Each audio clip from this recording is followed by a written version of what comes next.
When I thought I couldn't find my way out, yeah, I searched the God in me to find my way out. I know it can seem way out, but the Creator flows to and through me from way out. I'm talking way out, yeah. See, if you believe in the God in you, it's a better place. Creating the force and the power to live a better. Just know that love and joy and peace is one in all of the same space. That you were chosen just like God. Your energy. That's right. I'll give myself. Only you can make the change. I'll give myself. Your energy. I'll give myself. Shine so bright from darkness to light. From darkness to light. Yeah. And you'll find your way out. Oh, it won't seem way out. The power of God will flow through you from way out. Welcome. This is DJ Genesis, and this is Alchemizing Energy. So today, we are going to get into romantic love. Is it a scam? And why are more people choosing themselves? But prior to us getting into this, I really wanted to really get into this whole situation with the young lady that was actually on the bus with Blueface and and the whole crew. Because I think it's crazy how sometimes these young women will make really crazy choices. They're not even thinking about romance. They're not thinking about being romantic. They're not thinking about being in a relationship. They are just trying to have the best fun of their lives. And in the meantime, being exploited and looking stupid as hell.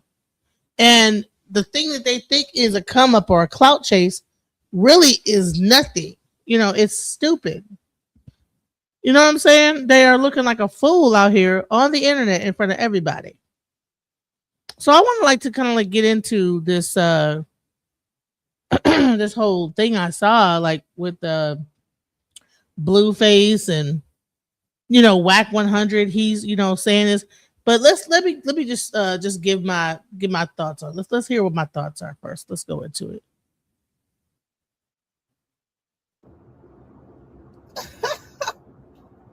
Anyways, so I want to talk briefly about this situation with Krishan Rock and these little young girls. So here's the thing. These little young girls get on the bus with Blueface. Now you got one girl who got drunk and they let me tell you how clever these young men are. They actually had her consent to having sex with them on the bus. Now she went there to braid hair. I don't know why she's consenting to having sex when she's there to braid hair. This is nothing. This is one thing I want to tell if there's anybody a young lady or even a young man. Whenever you go to do a certain thing, especially in business or whatever, focus on what you're doing and get the fuck up out of it. I don't give a fuck if it's the president of the United States hanging out. Don't hang out past. Don't overstay your welcome. Don't be getting high and drunk with these people. You are there to do a job. You are there as a professional. Go do your job and get the hell up out of Dodge. A lot of times people see celebrities, they see them online and they want to hang out with them. They want to kiki it with them, kiki it up, you know what I'm saying? Get drunk, you know what I'm saying? Now she's trying to say she got slipped something. She don't know what happened. People might have touched her, whatever. But the thing is that if you would have went in there and did what you were supposed to do and get the hell up out of there, then this conversation wouldn't even be a thing. You would not be able to call Whack 100 and say that I don't know what happened. Can you tell me? How do you even call the alleged person that you're saying that probably did something to you and ask them what happened to you? What are you talking about? First of all, why was you even there? I would not even be there on a bus by myself as a woman with a bunch of men braiding nobody's hair. It would be me and another free female friend of mine that I can trust that could be there with me to have my back. I would not be jumping on no tour bus knowing all these stories with these rappers, because here's a sense of entitlement with people that are celebrities and all the little cronies that hang out with them. You know what I'm saying? Because a lot of times they have like their little buddies hanging out with them because they trying to catch the scraps of the nigga that was the celebrity. So you'll have a celebrity, and then he have his homies and everything, and all the girls that he don't want, they trying to use his clout to get some pussy off of that, and they ain't did accomplish the goddamn. They ain't rapped a verse in their life. They just hanging out. I don't even know why people do that anyway. Hell, I don't understand why people don't run their music business like a real business. Like, why are y'all constantly getting high and getting drunk and all this other stuff on the road when you got to go from city to city? It should be, to me, I think that's the time where you should focus on your health the most, because you're in recirculated air on a tour bus. Then you go into hotel to hotel. That's a lot of germs and a lot of just, and then they're sleeping with different women from. You can't tell me all them people don't have herpes and different STDs. I mean, they probably in the clinic. They probably have to have a person on staff with antibiotics, like on site. You know, they got. I mean, they probably. I hope they taking PrEP. All these women that they just like recycling through. You know, I'm seeing like every time, like Blueface, he's just on the like he just does not give a shit about his own health. I don't understand. It's this younger generation. There's something going on. I don't understand. They're worse than the crack epidemic babies. These new younger 20. I'm like, so what? Who the millennials? I guess are the parents of those kids, right? Did we birth the millennials? I be getting confused about the generations, Generation Z and Y and Z, and are we the ones? Is Generation X the parents of these groups of people that are out here right now? These wild ass kids, or is that the millennials? I mean, is it our fault? And why are they like this hypersexual like that? What is going on with this? What was we doing? What were we on? Hell, the crack world, we was not as hypersexual as this. We was, we had got to hear all kind of wild, but were we hyper? We did have Luke and all that stuff like that. We did have a little wild stuff. I can't lie. We was wilding. We was dancing to Luke and 2 Live Crew. So maybe that just rubbed off on the kids. But I don't understand why these kids is just so reckless like this. Because we did have Freaknik. You know what? It is our generation. It's our fault. We had Freaknik. We was wilding. And our kids saw it, and now they mimicking it, and now they're getting on tour buses right along just how we used to do it back in the day too. It's our fault, y'all. We got to take accountability. All y'all Generation Xers and millennials that's closer to Generation X, is our fault. Because these are the kids. These are the kids of that. These are the kids from that era, that time frame. But no, wouldn't our kids be older than that though? Wait a minute. Is it our kids or is it the millennials kids that's out here doing this? Because our kids are probably in their 30s, right? How old is Blueface? He in his 20s. Wait, Carlissa, she's about my age. Yeah, this is our kids. This is our kids. Oh man, that's a shame. Child, these are our kids acting like this. We need to get our shit together. The parents, if y'all are Generation X, y'all need to go holler at y'all kids and make sure that they're not out here on buses starting and bopping it up. You know what I'm saying? All y'all dads that be ignoring y'all, hate y'all single mom, go ahead and reach out to y'all kids and make sure they're not thoughting and bopping. She say that she feel raped or whatever. Guess what? That's what happens when you drink alcohol around a bunch of men and you overindulge in it. And let me tell you something. You do not want to combine weed and alcohol. That's a fucking huge mistake. Because that'll have you blacking out and not knowing what the fuck is going on. Especially if you start, and they always want to have you doing shots. The reason why they want you to do shots is because it's going to hit you hard. It's going to sneak up on you. Slowly drink your fucking alcohol. If you're going to be drinking, slowly drink it. Put something on top of it. Get a straw. Don't just keep doing shots. That's what the problem is. Let's do shots. Casamigo, all this other shit. They got to take shots. You got to drink it in shots. No. No, mix. Then it's straight alcohol. No kind of chase mixer or nothing. No, I need mine with some ice. Put some extra shit in there so that it don't be so goddamn. It take me a second to drink it, and by that time y'all on y'all fourth, fifth shot, I'm still drinking my drink over here. Fuck all that shots. Don't do shots, y'all. Shots that had me. Let me tell you something. Shots that had me fucked up plenty of times. So I know. Don't do shots, and Long Island iced teas. Don't do that either. Make it a cute drink. You know what I'm saying? Little young ladies, drink the cute stuff with some juice in it and extra shit. You know, to dumb it down a little bit. You know what I'm saying? Because that shit straight alcohol shots. It ain't cute. That shit is not cute. Being drunk and fuck. And let me just say this, because we know they're gonna still drink. So if you're gonna drink, it ain't about. And I'm not trying to encourage people to drink either. I'm saying, but if you're gonna do it, this is what you do. Let's go up in front of everybody. And you're talking to a person that's done it before. Honey, I can get fucked up. I can get fucked up, way fucked up. You hear me? Don't even know how I got home too. You know, how did I get home? Oh, you drove. Shit. How? Oh my God.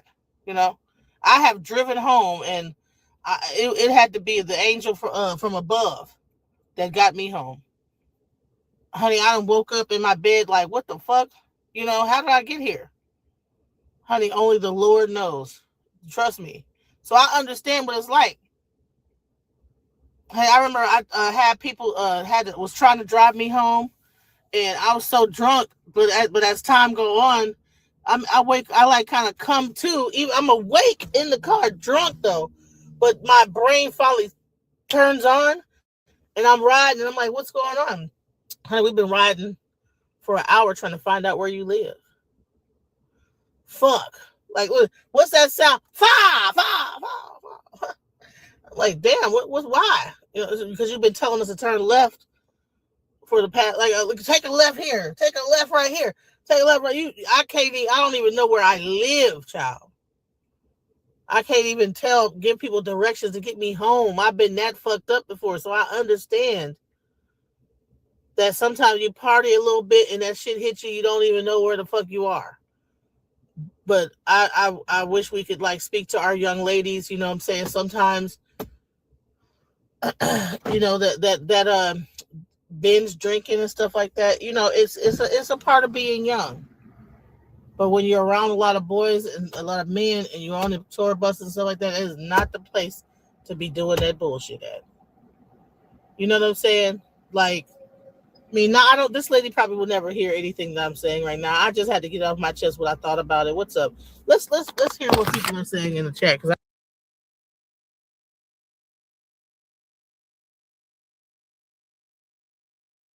One of the groupies on Blueface Tour Bus has came forward to make some pretty horrifying allegations. The allegations are really terrifying. She has dropped multiple videos trying to get people to convince her, but the only problem with people believing her or believing she's telling the truth is the fact that her story contradicts whenever she tells it.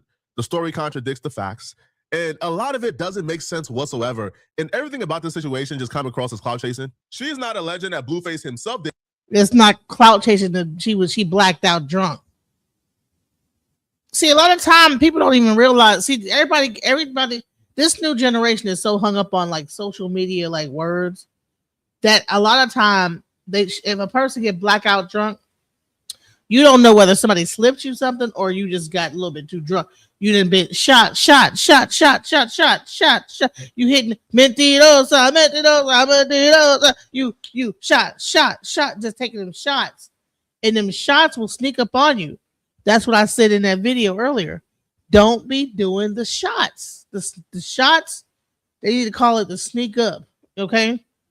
They need to call it the sneak, not the shots, because you take that shot and you might be about 3-4 shots in before it really hits you, because they always do it back to back. All right, do a shot, boom, boom, slam the thing on the ground. Okay. Then do another one, okay? Especially at the bar or whatever, you know what I'm saying? And then you ain't got a bartender to really monitor how much the shots are being kicked out. Yes, alcohol is not our friend. A drunk ain't shit, okay? And that's really what it boils down to. A drunk ain't shit. So the girl's up there getting drunk on the tour bus, And everybody think, oh, she's just clout chasing. No, she just don't know what the fuck happened because she blacked out. And now she's trying to piece things together. She don't know what happened. Let's get into it. Anything to her. She's alleging that people who was on the tour bus did something to her. So the Blueface tour stopped in Washington. Now, they had a lot of troubles in Washington even before she came forward. There was another girl who went viral for seemingly like having a panic attack and yelling and screaming for cheating on her boyfriend of 11 years on the tour bus. I'm not one of these Seattle. I'm not a white outside. I was with that 11 years. Are you crazy? All right, hit that blunt. She going through something. Hit that. So she going through something. They encouraging her to get more fucked up. Instead of saying, hey, go drink some water, they're saying, go hit that blunt. This is the type of stuff. You cannot be on a tour bus full of dudes and think you're going to be safe, bro. You're not safe. Oh, no weird chat. Don't do no weird. Come on, mama, like I said, let's double back. Ooh, rematch. We need a rematch. She want a rematch. She need a rematch. That again. So she hooked up with the dude, and then she said, well, let's double back. She ain't even her right mind. She probably in a blacked out state right now. But they asking her, hey, you want to go in? She done talk about her mom, her whatever hell she going through, having some kind of a traumatic whatever talk. He said, well, you want to let's double back in front of everybody because you think this is cute. Ain't shit cute about this. Ain't shit cute about your belly hanging over your pants. Ain't shit cute about you being drunk as hell. Ain't shit cute. Let's go. Yeah, homies. Yeah, homies. You're a security guard room. Yeah, you did go to the... You think going on a Yakima, huh? You might do it on this. From the train to the bus. You feel me? You went from the train to the bus. I ain't. Stop lying, man. All right, 1 through 10. How? I'm not gonna lie, boo. Boo, but she's weird. It's too Straight. Straight though. It's something in that Washington water, man, because all of the troubles and allegations came from Washington. They didn't have this issues in no other city. The tour been going on for about a week. They hit a couple of stops. Washington has been their biggest source of despair and drama. Now, the Aaliyah girl, she didn't really have a viral video. Nobody knew that anything happened to her on a tour bus. Nobody really knew that she was even involved with anybody on a tour bus. She took it upon herself to do an interview where she starts off by claiming that she believes something happened to her, but she don't know for sure something happened to her because she has no memory and no recollection. And I guess because that didn't get enough attention, she then changed up her story and began to make direct accusations. I never said you raped me. I never said you raped me. I asked what happened because the last person I remember being with was you. My memory is very in and out, foggy. I remember going into a room, which was dark, right? I remember you handing me the blunt on the bus. And then I have videos of us together from somebody else's point of view. Like, I'm not trying to make nobody out to be a bad guy. All I wanted to know is what happened that night because like I told you on the bus, when I seen you again, I said, how did I get home? You told me Man, honey, when they made social media, honey, child. But I mean, I ain't gonna lie and pretend like I have not been in a situation like this before, but this girl. Got to Uber myself home. I didn't get no Uber by myself because my phone was dead. What's the message that I had put out? Because after I didn't put it out. Honey, you don't know whether your phone was dead or not. You were in a blacked out state. You don't even know what you did. See, here's another thing. A person can be blacked out and be like acting like they're not drunk. What'll happen is they will be acting like they're normal. And they might do all kind of wild stuff, but they be blacked out in a blacked out stage in the drunken thing. They're giving her weed. She's smoking weed and drinking at the same time. Shot, shot, shot, shot, shot, shot, shot, shot, shot, shot. You don't know what the hell would happen to you. These women need to be more careful, honey. You better be glad you didn't end up chopped up in a fucking, in a storage unit somewhere, like whatever. These women need to be more careful. Oh, I sent it to the people that I had talked to that night. I sent it to LJ because I'm like, why won't nobody get back to me and try to help me try to figure out what happened? And so the same message I sent to LJ, I sent to WAC 100 because at the end of the day, when you go to business, honey, why should someone tell you and how to piece out what you've been doing? We're adults at this point. You decided to get on this bus and drink to that point. Shouldn't be drinking at all. You came there to braid hair. Why are you drinking?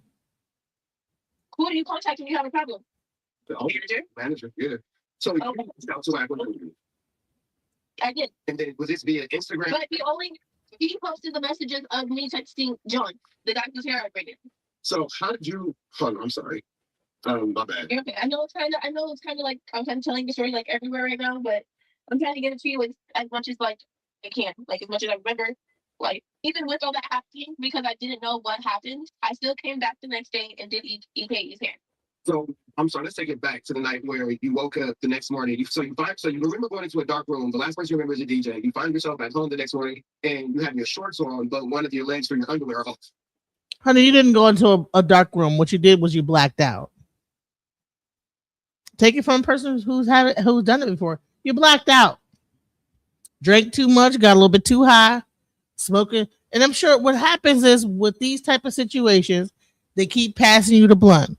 And see, I was just on Sonnetter and we were talking about the same situation where like there would be the pretty girl like that probably normally wouldn't even talk to this certain guy, and they just get her high on crack, and next thing you know, she's willing to do anything just to get a hit.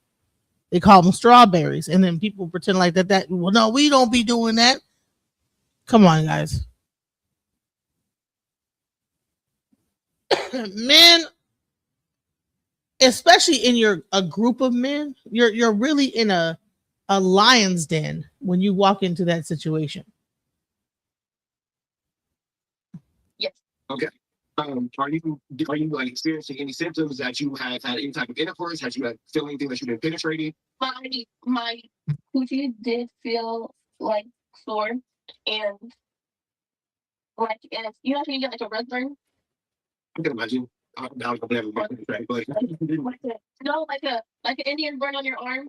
Here's the crazy part, okay? She apparently got cracked by multiple men on the tour bus. First off, who raised you? Where's your father? Second of all, this is nuts.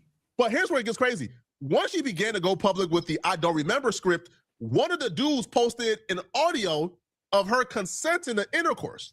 Check this out, y'all. Had intercourse. Watch this. I don't know how he knew, but he just had a hunch that this girl was up to no good. So he like recorded an audio of her consenting to intercourse before they had intercourse, and he posted it. Now, once he posted it, this right here gave us a new timeline, and the new timeline kind of contradicts and makes a lot of what she's saying looks odd and crazy. I said it. that's not that could be me saying that. My name is Aaliyah, and I consent to sexual intercourse. I can say it. I said it. That's not that could be me saying that. My name is Aaliyah, and I consent to sexual intercourse. Once the audio dropped, what the fuck? You know she high. Who gonna do this? I know it's going fast, but who's laughing about I consent to sexual? Who in a right mind that's not high or on some kind of substance is going to even record some bullshit like that? You consent to sexual intercourse, and then you're laughing like a dumbass. Man, if I was her parents, I would be ready to send her to green to one of them psych wards. What is your problem, ma'am? Of her giving consent on a Saturday, she then dropped a video where she says she's gonna stop speaking until she can gather all the evidence and get her story straight. Hey, she shouldn't have My spoke. thing is, Listen, why would you need to get your story? she shouldn't have spoke, period. Because you blacked out, girl. You blacked out. You don't know what happened. You don't know what you consented to. You don't even know what you even did. You don't know what happened. Let's go. Straight if you're telling the truth. Let me make one thing clear. This will be the only video that you guys will see of me talking about this until I get all the evidence that I need. Since there are some spots in the story, that don't line up. It don't make sense. It's not the story. It's this is what you did, ma'am. In the story that didn't line up. It's not the story. It's this is your life, ma'am. You went out. You got too fucked up. And before you even get on social media, you should get your shit straight. What are you doing? Why would you get online and not have your whole story lined up? You say this, get online, look like a fool, and listen, they are going to make her look like an utter, complete donkey by the time this whole thing is over. Look at this. To me either. So until then, respectfully, please stop DMing me about the situation. Please stop asking me for interviews because I'm not doing them. I'm not doing none of it until I get everything that I need. You stop asking for it, ma'am. No one even knew this even happened until you brought it up. These kids are stupid. That's why I was asking, are these our kids, like the Gen X or Millennial? What generation kids is these? Like they ain't get no game whatsoever about how to operate in life. There's no game.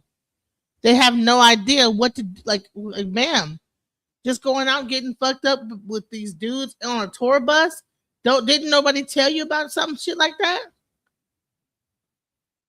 Child. And then when stuff does hit the fan, mother are gonna owe Aaliyah a big apology because mother are lying and misconstruing everything that I'm saying.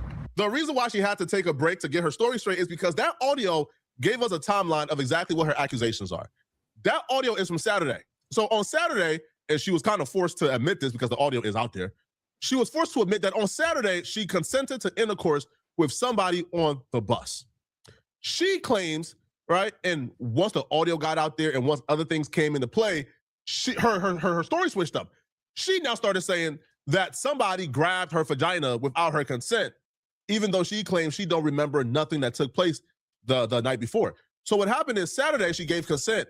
Friday, she claimed the incident happened. So that would mean on Friday, she claimed that she blacked out, and when she woke up, you know, she was hurting, she was sore. It felt like she had gotten like a penetrated. It hurt her really bad. So she woke up Saturday morning in pain, hurting really bad, feeling like a burn, excruciating pain, thinking she got raped. Then she went back to the tour bus and consented to intercourse with somebody else from the tour bus. I don't know too many rape victims who is getting raped, waking up in excruciating pain, going back to the location of the rape, and then consenting willingly to intercourse with another person that she has no type of prior history or relationship with at all. All I gotta say is sha. Mentirosa. So what? You know, it's interesting that song is talking about taking shots, right? And then lying. Shot. And mentira, like that's you know, when you think about that, right? It's kind of like prophetic almost. Because I can guarantee you they were taking shots. She was smoking weed. And now she looks like a liar.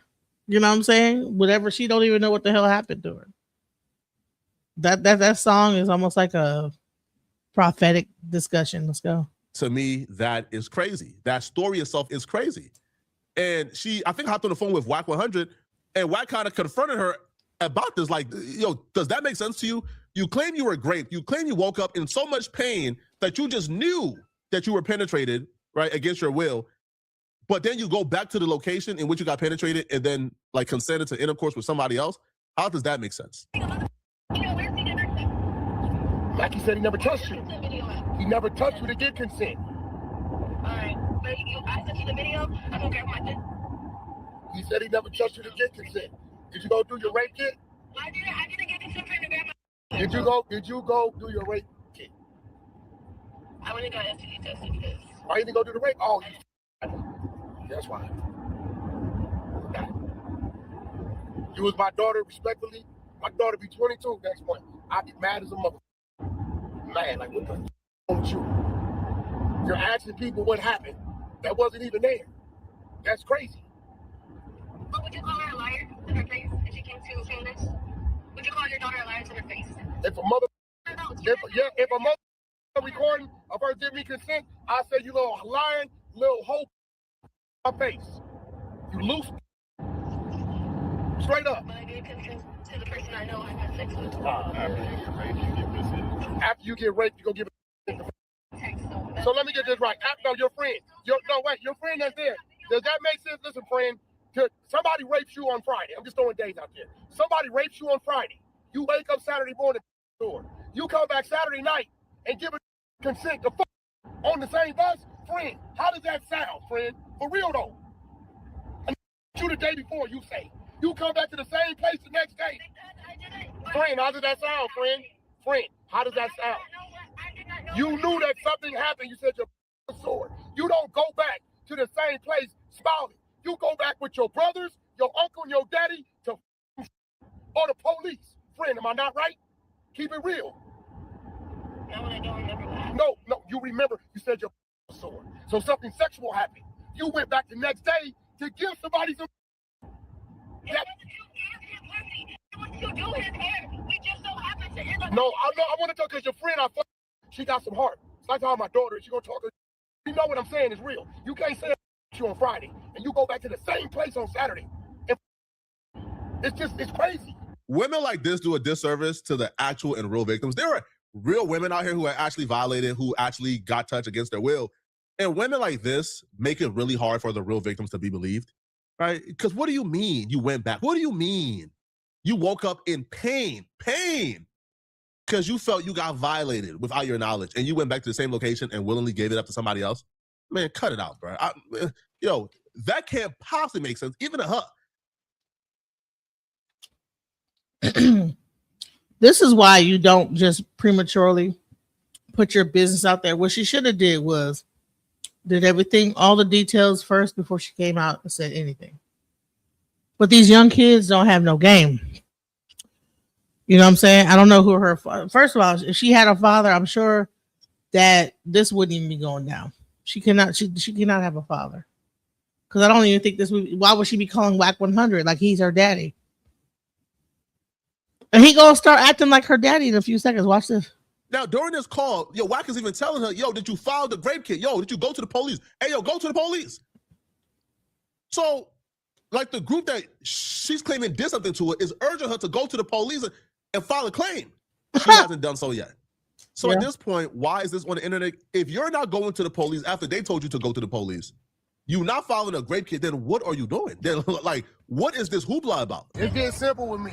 Go to the local police department, file your state evidence. I don't play these type of games. I don't play these games. This is why we didn't go back to that school, because you around here playing games, acting like you ain't doing this, doing that. It's 10 people saying they seen you go to the room. So you went to EKE's room for what? He asked me to come help him change his shirt. To come help him change his shirt. They both took a risk sleeping with a stranger. That's the biggest thing. See, here's the thing.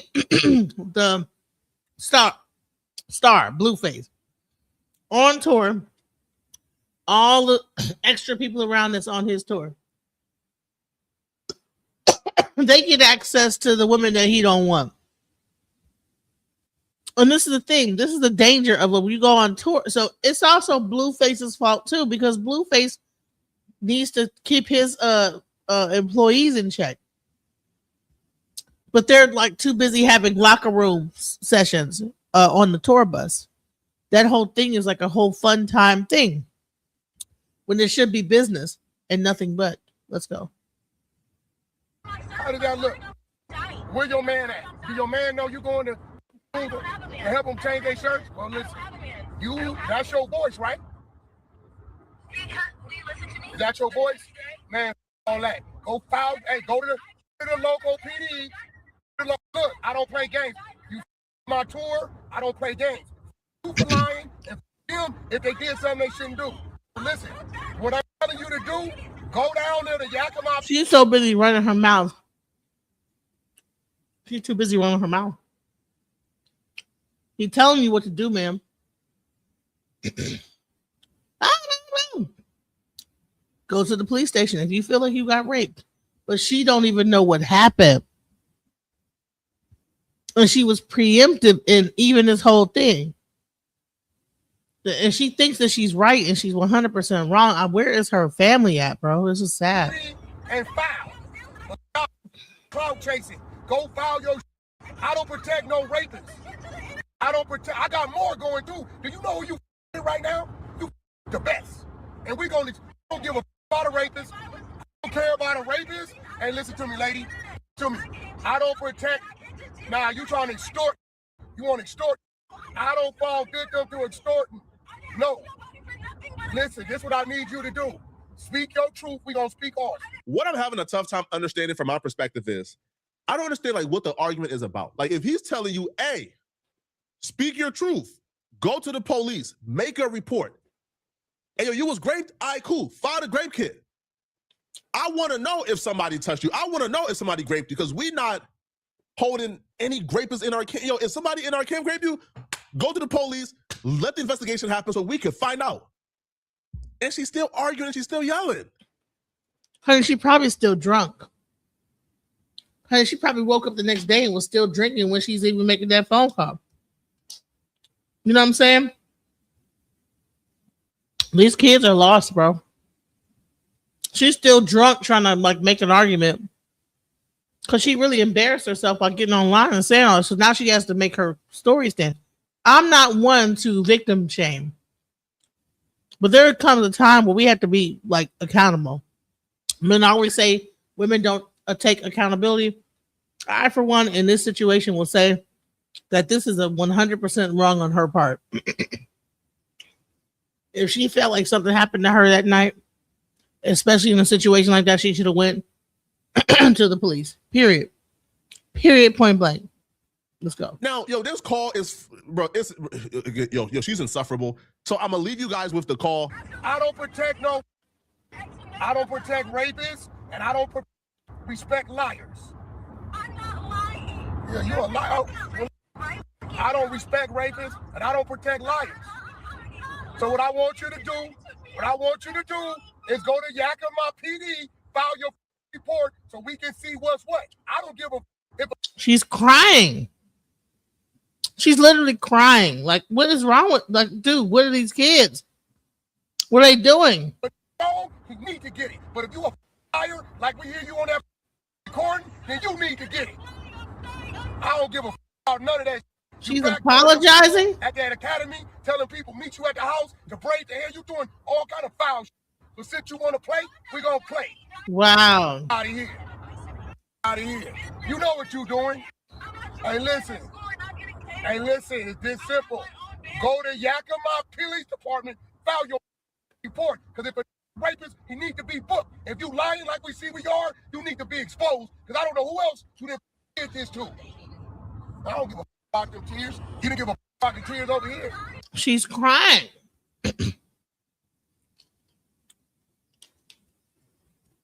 She probably still drunk a little bit. I don't know when they had this conversation, whether it was the day after or a few days after or what, but she's like she's still drunk because she can't even listen to what he's saying.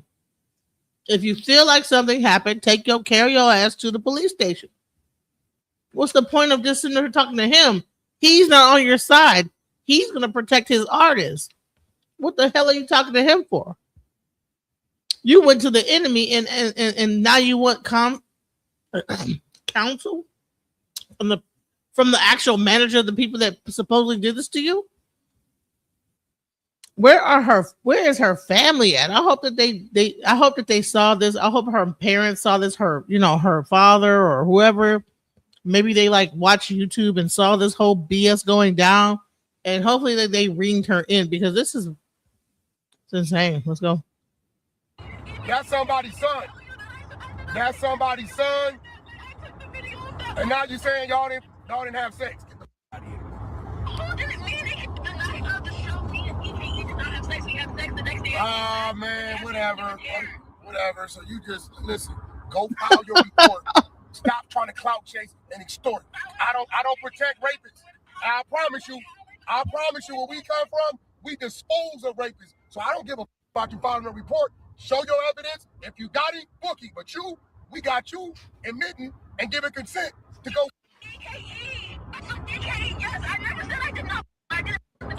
No, you're talking about I don't know what's going on. You know what the is going on. She committed to having sex. She thought was cute.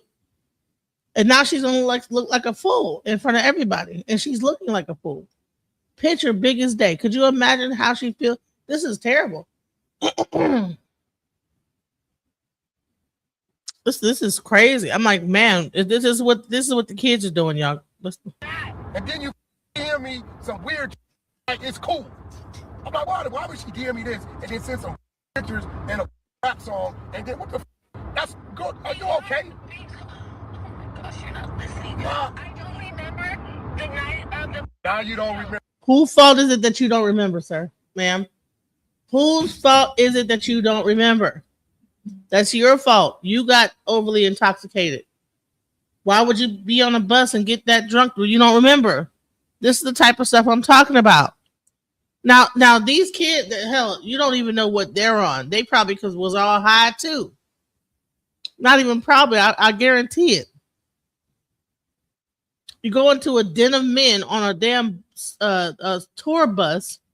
You get fucked up to the point where you don't remember, and now you want to cry to the manager and say, "Well, something you don't even know what happened." Well, what is he supposed? He wasn't even there. I'm not lying. Well, how do you know you're not lying? Because you don't even know what happened. Listen, girls.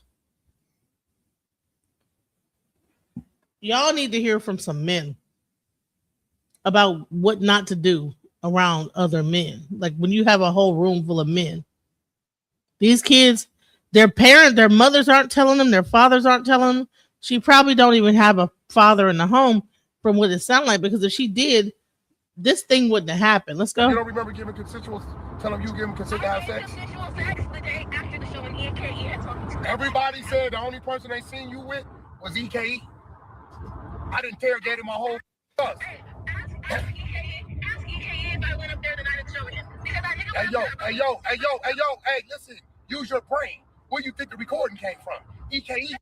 It's from the night after. Hey, listen, man. Hey, look, let me ask you something. Let me ask you something. Let me ask you something. Do I come off the type of person that play these type of games? Do I come off like the type of person that play these games? Do I come off like that type of person? I wasn't trying to come and play no games. I literally was trying to. My bus. I tried to get the Instagram so I could just come and ask him directly. He don't know what the you're talking about. Mackie say he ain't touched you. He don't know what the you're talking about. That's crazy. But you can't say that's crazy because you're claiming you don't remember. So how if you don't remember? But I have a video. I have a video that legally cuts it from purple. And it's what we're talking about. Put it up. I don't give a fuck. Listen, you ain't hear me. We don't harbor fugitives over here. We'll beat the out of a rapist. Put it up. Like I'll put up your lies. Put it the up. You know what's so crazy about this is the actual dude that she's accusing actually got kicked off the tour because of this situation. Who knows? She sure as hell don't. That's what I'm saying. Why would you walk into a whole room full of dudes and think you saved? Not to say that, especially that whole tour bus thing. You know what I'm saying? Something about the music industry is like, to me, it just carries a lot of demonic energy, and people just think they can do whatever the hell they want. It's hypersexual, especially a Blueface tour. And you see how he moving around here calling women dogs and my German Shepherd and just sleeping with everybody. Well, what's the purpose? You said you were there to braid hair. Why in the hell are you even there? They should have met you wherever the hell you braid hair at. You trying to get on the bus, how you end up screwing people? You there to braid hair, not to have sex. And did you get paid for it at least? No. You were there to braid hair, ma'am. Let's go. We can go all day and night. You want to be famous? We're going to let you be famous. I'm not trying to be famous. If I was trying to be famous, I would have took it to the internet. Put it up. Don't try to extort me. I don't fall victim to being extorted. She braiding hair, but not the head hair. I'm gonna let nothing linger over my head, my team head. I'm gonna name who did what, what. I can't even come on my bus. Did nobody ask you to come on the bus? You scallywag is running behind these. Should have gotten your car and what the on. We didn't ask you to come to no hotel parking lot. Then you want to play victim. Actually, your security asked me, are you coming back? We don't got no security. John ain't security. John ain't security. He's merch. I don't know what the is. Stop saying people are security. We don't got no security. The venue's the security. Oh my God. Stop screaming on security. The lights get the braids. All he did was got his hair braided. No, he didn't. I don't know what you're talking about.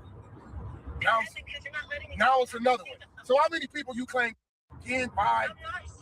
What's going on? I'm claiming that I know why and I know that DJ Mac did something to me. I don't know something to me in that hotel. You know, it's cameras in the hotel. Go get them. Go file your report. Go file your report and subpoena the camera shit. Hey, listen, I'm urging you to. We ain't protecting no fugitives. Man, do you realize this conversation went on for an hour? This conversation, this girl is so dense. She actually had this conversation with him being recorded for an hour straight. And it's like, ma'am, if you any case that you have is done. This is crazy. Listen to this. Handle your business. Handle your business. But what you We're not gonna listen to this whole hour. We're not gonna listen to a whole hour of this shit because the shit is frustrating to know that these little girls are so dense, bro. Y'all are so dense. Make accusations like you trying to extort somebody. Oh no, he's trying to get evidence. No, he's recording it. He's getting evidence to make sure that if she come out with a lawsuit, whoever, especially Blueface, is protected. And she's so busy being emotional and running her stupid ass mouth rather than going to the police like he told her to do time and time again and get a police report and a rape kit or whatever she's saying that happened to her. Rather than doing that, she's on the phone with him because she wants attention. That's why I don't really have any. I don't feel bad for her because it's like, bro, anytime something like that, who are you reasoning with? You're reasoning with he's not going to be on your side, girl. Where is her parents? Who taught her? I'm gonna have to have a sit down with my kids. Like after seeing this, I'm gonna have to. If my 8-year-old daughter, I'm gonna have to sit her down. Like, no, don't you ever do this.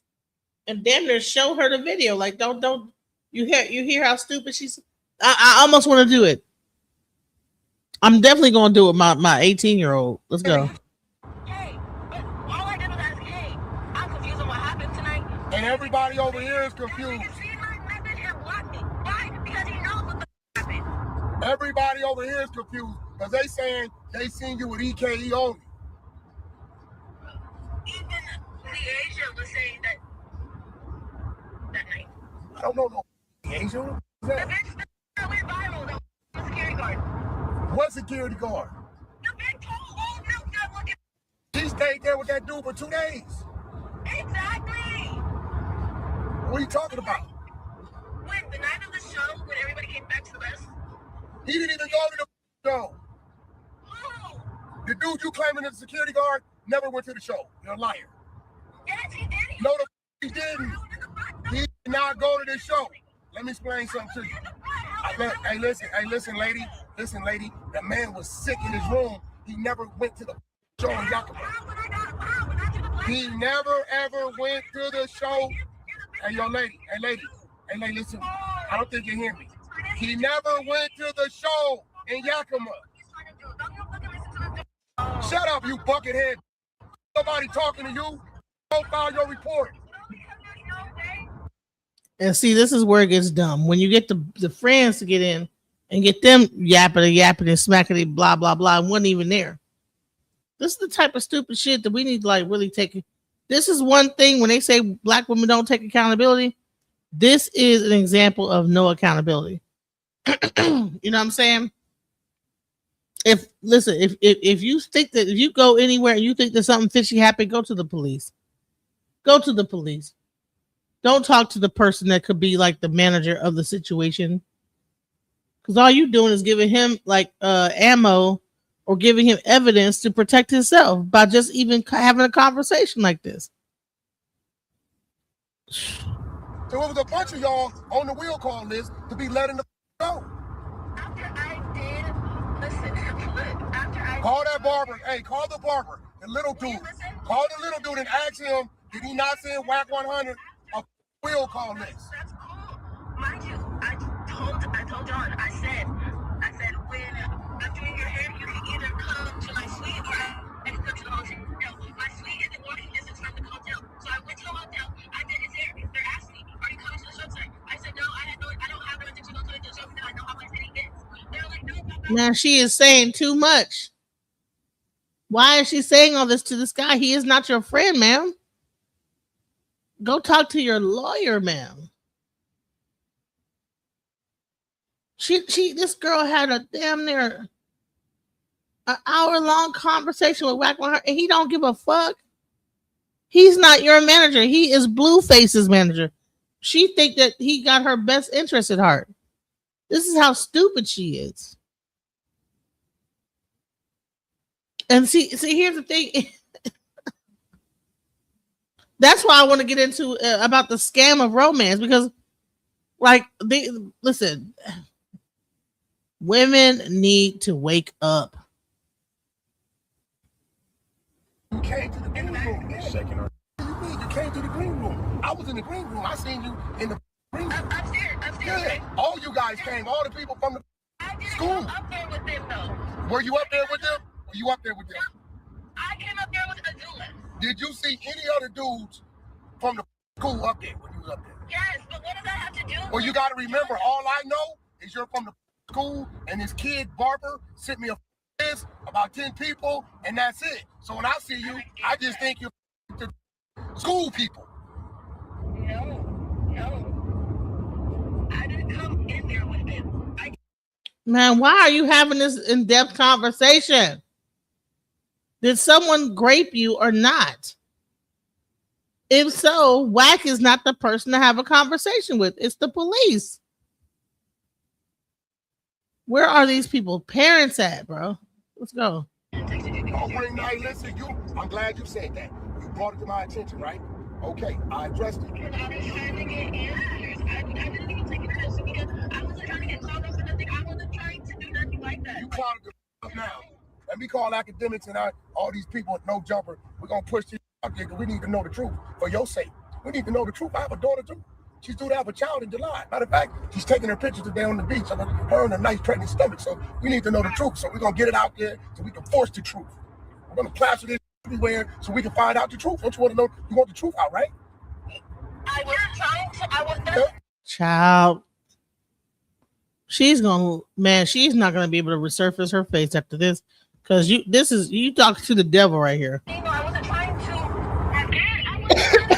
I just wanted to know from my own sanity what happened. That's it. Let me ask you a question. Was I in the room? Did I talk to you on the bus? Did I fraternize with you anyway? How the gonna ask me what happened? Only thing I know how to do is go ask them. So why didn't you just go ask them and then? I did. They said she sucked. Do you hear her friend in the background coaching her on what to say? That's another thing. Ladies, don't listen to no friend that's going to be dumb. You need to get rid of like all stupid friends. In 2026, 2027, all stupid friends need to like be discarded. Because this girl got her friend, she in the background coaching her on what to say to Wack 100. You can hear her in the background. This girl has no backbone. And she's doing stupid shit, and she's gonna look like a fool when all is said and done. DKE. I did. They said she sucked in DKE. I did answer the. Ask her, did I answer her? Ask her, did I answer her? Ask her, did I answer her in her demon? I told her, don't play these games with me. Shut up. Go to the police. Y'all drive to the police. Go handle your business. Let me call the rest of these platforms so we can get this up here. All right. That sounds good. All right. Yeah. Next time, stop. Hey, was you on some hoe? Hey, let me ask you something. Was your friend on some hoe? Did your friend total stranger? Did your friend total stranger? So she have a stupid friend in the background rambling. And the friend is fucking it up for her even more.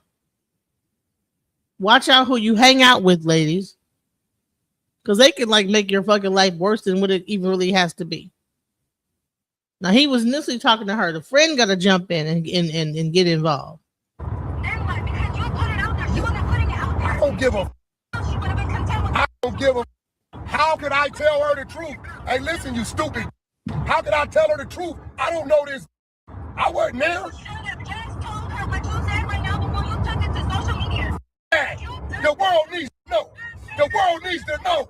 The world needs to know. They need to know that she's a liar. She is a Fire. Before who took it to social media? She took it to social media first.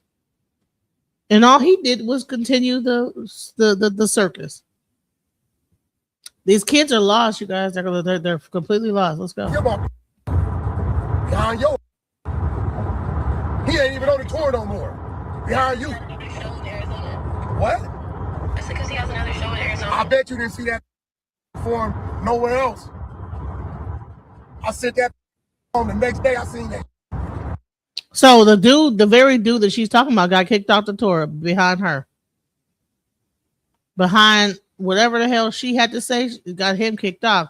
So now what? She screwed the broke dude. You screwed the broke dude. That's crazy. He didn't send the DJ home. DJ home for what? They say the DJ didn't touch you. Okay, DJ say he didn't touch you. So when you guys see the video of him taking me upstairs and all this, then where's it at? Go get it. You got to send it to me. I'll put it up right now. Okay, sounds good. I'm about to go up to the hotel. Don't send it to me. Hurry up. Don't drive drunk though. Don't drive drunk. Why does she think this guy's her friend? Why is she going to go get a police report and send it to him? He is not your friend, ma'am. He is on the other side. You need to be calling the police. See what I'm talking about? How stupid people are, these little young kids. And I had to ask, like, is this from the crack era? Did we do this? Like, what's going on with these millennial / Generation X parents that didn't teach them what was up, man? Didn't teach them the game about what's up. Like, bro, no, you don't ask the homie what happened that night. He's not on your side.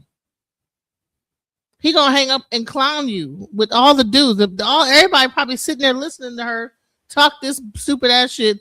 And when he hang up, he gonna just kiki with it. They're gonna be laughing, cracking up. Since that night, actually. That's good. Yeah. I'm gonna tell you, stop food the same night. It ain't cute. For real. It's not. I'm just being real with you. It's not. They're not gonna respect you. Like, it's not something that you do. Oh, come on now. So It's not something that I just do. Like I said, I was kicking it with EKE. EKE ain't nobody to just be. Stick ain't nobody. That is something you do because you did it. You first night. Why? No, it was the second because I came back the second day. I didn't the first day. You didn't meet to the night of the first day. Why is she telling him all this? This girl is stupid. Like, really? No, it wasn't the first night. It was the second night. Shut the fuck up, girl. Shut the fuck up. I meant it at 6 o'clock before the show even happened because John took me to the bus to meet him. Listen. What? So you saying you met how you doing? You meet how you? I met you in the shit. That don't mean go, girl. Hey, how you doing? How's you doing? I just met you. It's regular. We're humans. You work out. I'm telling you, I did not in that first. I didn't the day of the show. That night on the bus, I came back to do his hair. We were driving, and one thing led to this. I had no intention of going. You came back to do his hair and ended up giving him some. Crazy. So she was doing his hair on the bus. They were so-called vibing, meaning getting high, and they end up fucking. And she don't remember what happened. She don't know what happened. And I don't even know why she's talking to Whack 100 like he about to be on her side. And he really is not on her side.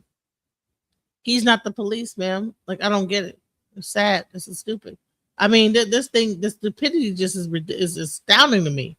It should be studied. Ordered him right then. You should have told us. We'd have beat his. You understand what I'm saying? Yeah, she thought she was a freaknik. Send it. We don't harbor no fugitives over here. But you can't say that. You know what else you can do too? I got my own number on my phone back. See this stupid ass friend? Now here she go jumping in. Sound like a damn fool. Check that Uber account. It's 1304 South 42nd Street. Is What that mean? That he Ubered me home. Was he with you? That just sounds like somebody being a nice guy. I seen the drunk girl, me and my wife, the Rich the Kid video with Blueface. Loaded like I offered to Uber her home. Hey, yo, I'll get you an Uber. You're up. I didn't even know her. Young black girl, why wouldn't I? Yo, you want me to get your Uber? You don't mean that. I don't even know her name. You can't even offer an Uber these days. That's how bad she was fucked up that she trying to piece it together. Oh, he Ubered me home. Her mind is in spaces. Boom, this happened. Blackout. This happened. Blackout. That happened. She have no idea what happened that night. She don't know if she consented to it. She don't know if he raped her. She don't know nothing. And she's up here with the enemy telling her whole play. Send me the police, send me this, send me that. Okay. Girl, where are your parents? Did he get in the Uber with you? No. I don't even remember how I know. He building a case against her right here. How you got on, but you just said it Ubered you. No, because he told me that I had got my own Uber. The next day when I came back, I asked him, I said, how did I get a phone last night? He said, you ordered yourself an Uber. No, I didn't order myself an Uber because my phone was dead. So how did she know her phone was dead? If you were blacked out and you don't know what happened.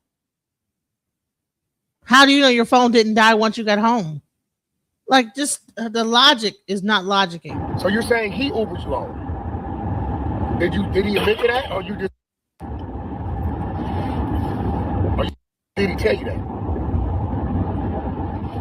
Did he tell you? He didn't say nothing else after that. He said I Ubered myself. I know I did it myself. So why are you saying he Ubered you home? He never said he did.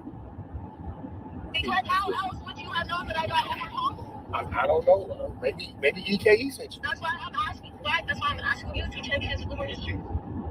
Maybe EKE sent you. What's the address? I'll check it. On my mom, I'm gonna check it. Text it to me. I'll check it. I don't think you understand. Listen, let me ask you something. She's about to give her address. This girl, where is her family at? She fixing to give WAC 100, the person that she's accusing, the manager of the people that she was on the tour bus with, her actual home address. For what? Like, what are you doing? This is like watching a terrible like boxing match or something. You know what I'm saying? Like the Mike Tyson where he was biting the dude's ear. This is the same. It's like watching that like a train wreck. Let's go. Well, I come off like the type that we take playing these games. That's why I texted you because I know that you don't. That's why I texted you to try to help me figure out what's going on. Did you go get tested? Yes, I actually went today. I have my discharge papers right here. Yeah, you should have did all that. That's what I'm saying. Like all these, but then you telling me you're KE willingly, and everybody knows you don't wear rubbers. He definitely did. No, he don't. He wore a rubber with me. He literally went downstairs and got one. I helped him put it on. And he didn't take it off? No. So you helped? How you help him put a rubber on and he raped you? This is how dumb people's logic. They just when you shut the fuck, you talk too goddamn much. She talking too much. Then put the rubber on. So you know what the is going on. I'm just saying, like, this is wild. This is crazy. You got me on Instagram looking. Oh man, you finna go viral. You don't know nothing about WAC 100 exposers. I don't give a. This is crazy. You finna go viral. You going viral. I want to go viral for this. You going on? We gonna figure it out. I never wanted no type of clout off of this. You know what I'm saying? You the yik yakima. All these stories and I don't play these She's stories. laughing like it's a joke. This ain't serious. She's not. She can't be serious. Honey, you did not plan that out good enough, ma'am. They said Mackie said he ain't never touched you, and everybody.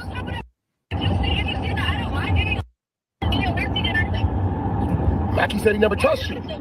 He never touched you to get consent. Alright, but I sent you the video. I don't get my.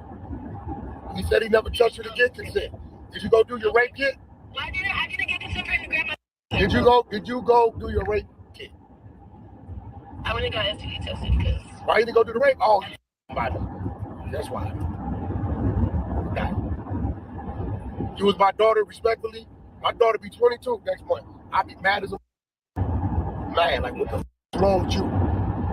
You're asking people what happened that wasn't even there. That's crazy.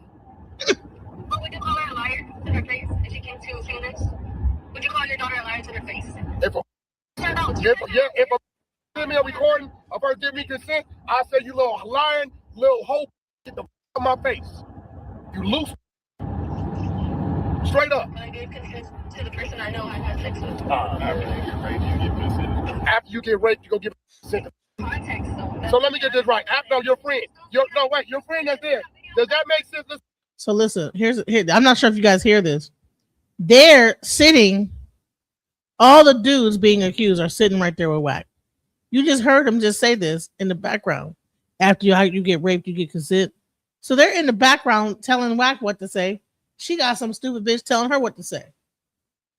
But the thing is that she's the one looking stupid, and they're really recording her for evidence against what she's saying, and she don't even realize it. Friend, somebody rapes you on Friday. I'm just throwing days out there. Somebody rapes you on Friday. You wake up Saturday morning. You come back Saturday night and give a consent to you on the same bus, friend. How does that sound, friend? For real though.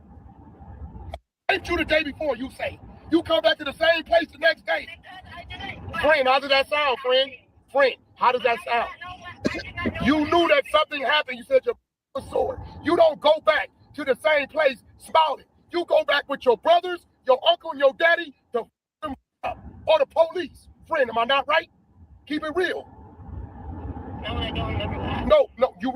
So now he's calling her friend because he didn't got her right where he want her, and she's so dumb. She just continued to talk, and further implicate herself into lying, and look like she's like telling a whole lie. Remember, you said your was sore, so something sexual happened. You went back the next day to give somebody some.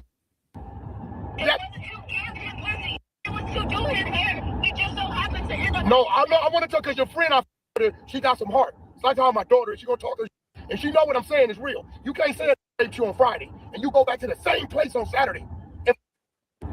It's crazy. Friend, am I right? Look, I ain't saying she lying.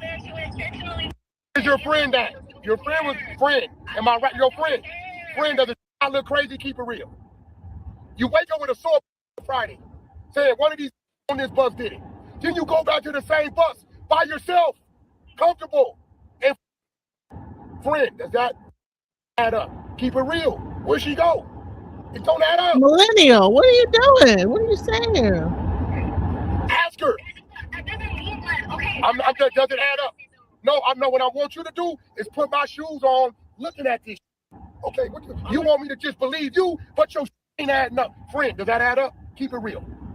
It does when I didn't go there with the intention to go. I went there to go to. You shouldn't have even went back. That is a no-fly zone. That is a threat. You go back with police, brother, uncles, friends to up. Friend, am I right? But she went to get some answers though. No, she didn't. No, she went to braid hair. I went that way before she went to. I've been trying to get answers. Hey, friend, okay, friend, if you going back to get answers, you going back to get answers, you're going by yourself, friend, keep it real. With a bunch of keep it real, friend. Like, I just want you to keep it real. He's not me, I'm a girl. Here we go. Man, this is the most saddest thing I've ever heard in my life, bro. And then her friend is trying to defend her, but she don't have no leg to stand on, man. Because your girl that just dimed her own self out. Let's go. She's friend. Does this sound make any sense? So you understand my position. I don't give a about a rapist. If I find out who did that, we will beat the up that. I swear to God, we are penitentiary. You hear what I'm telling you? We don't play that.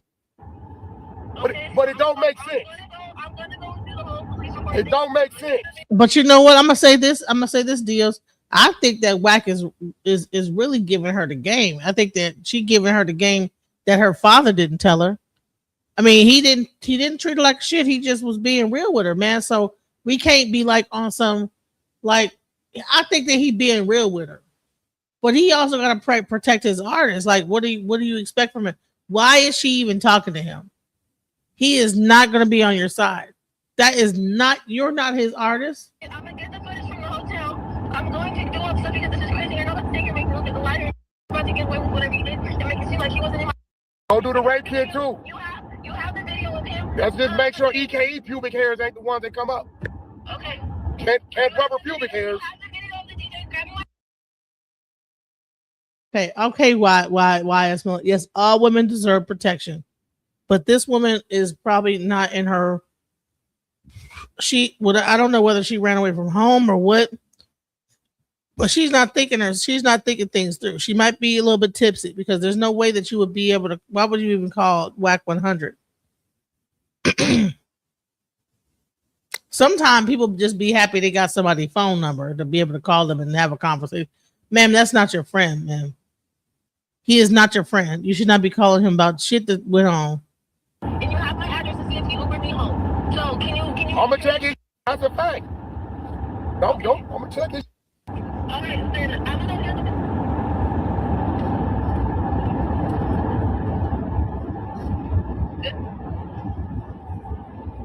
Yes, no. What? What'd you say?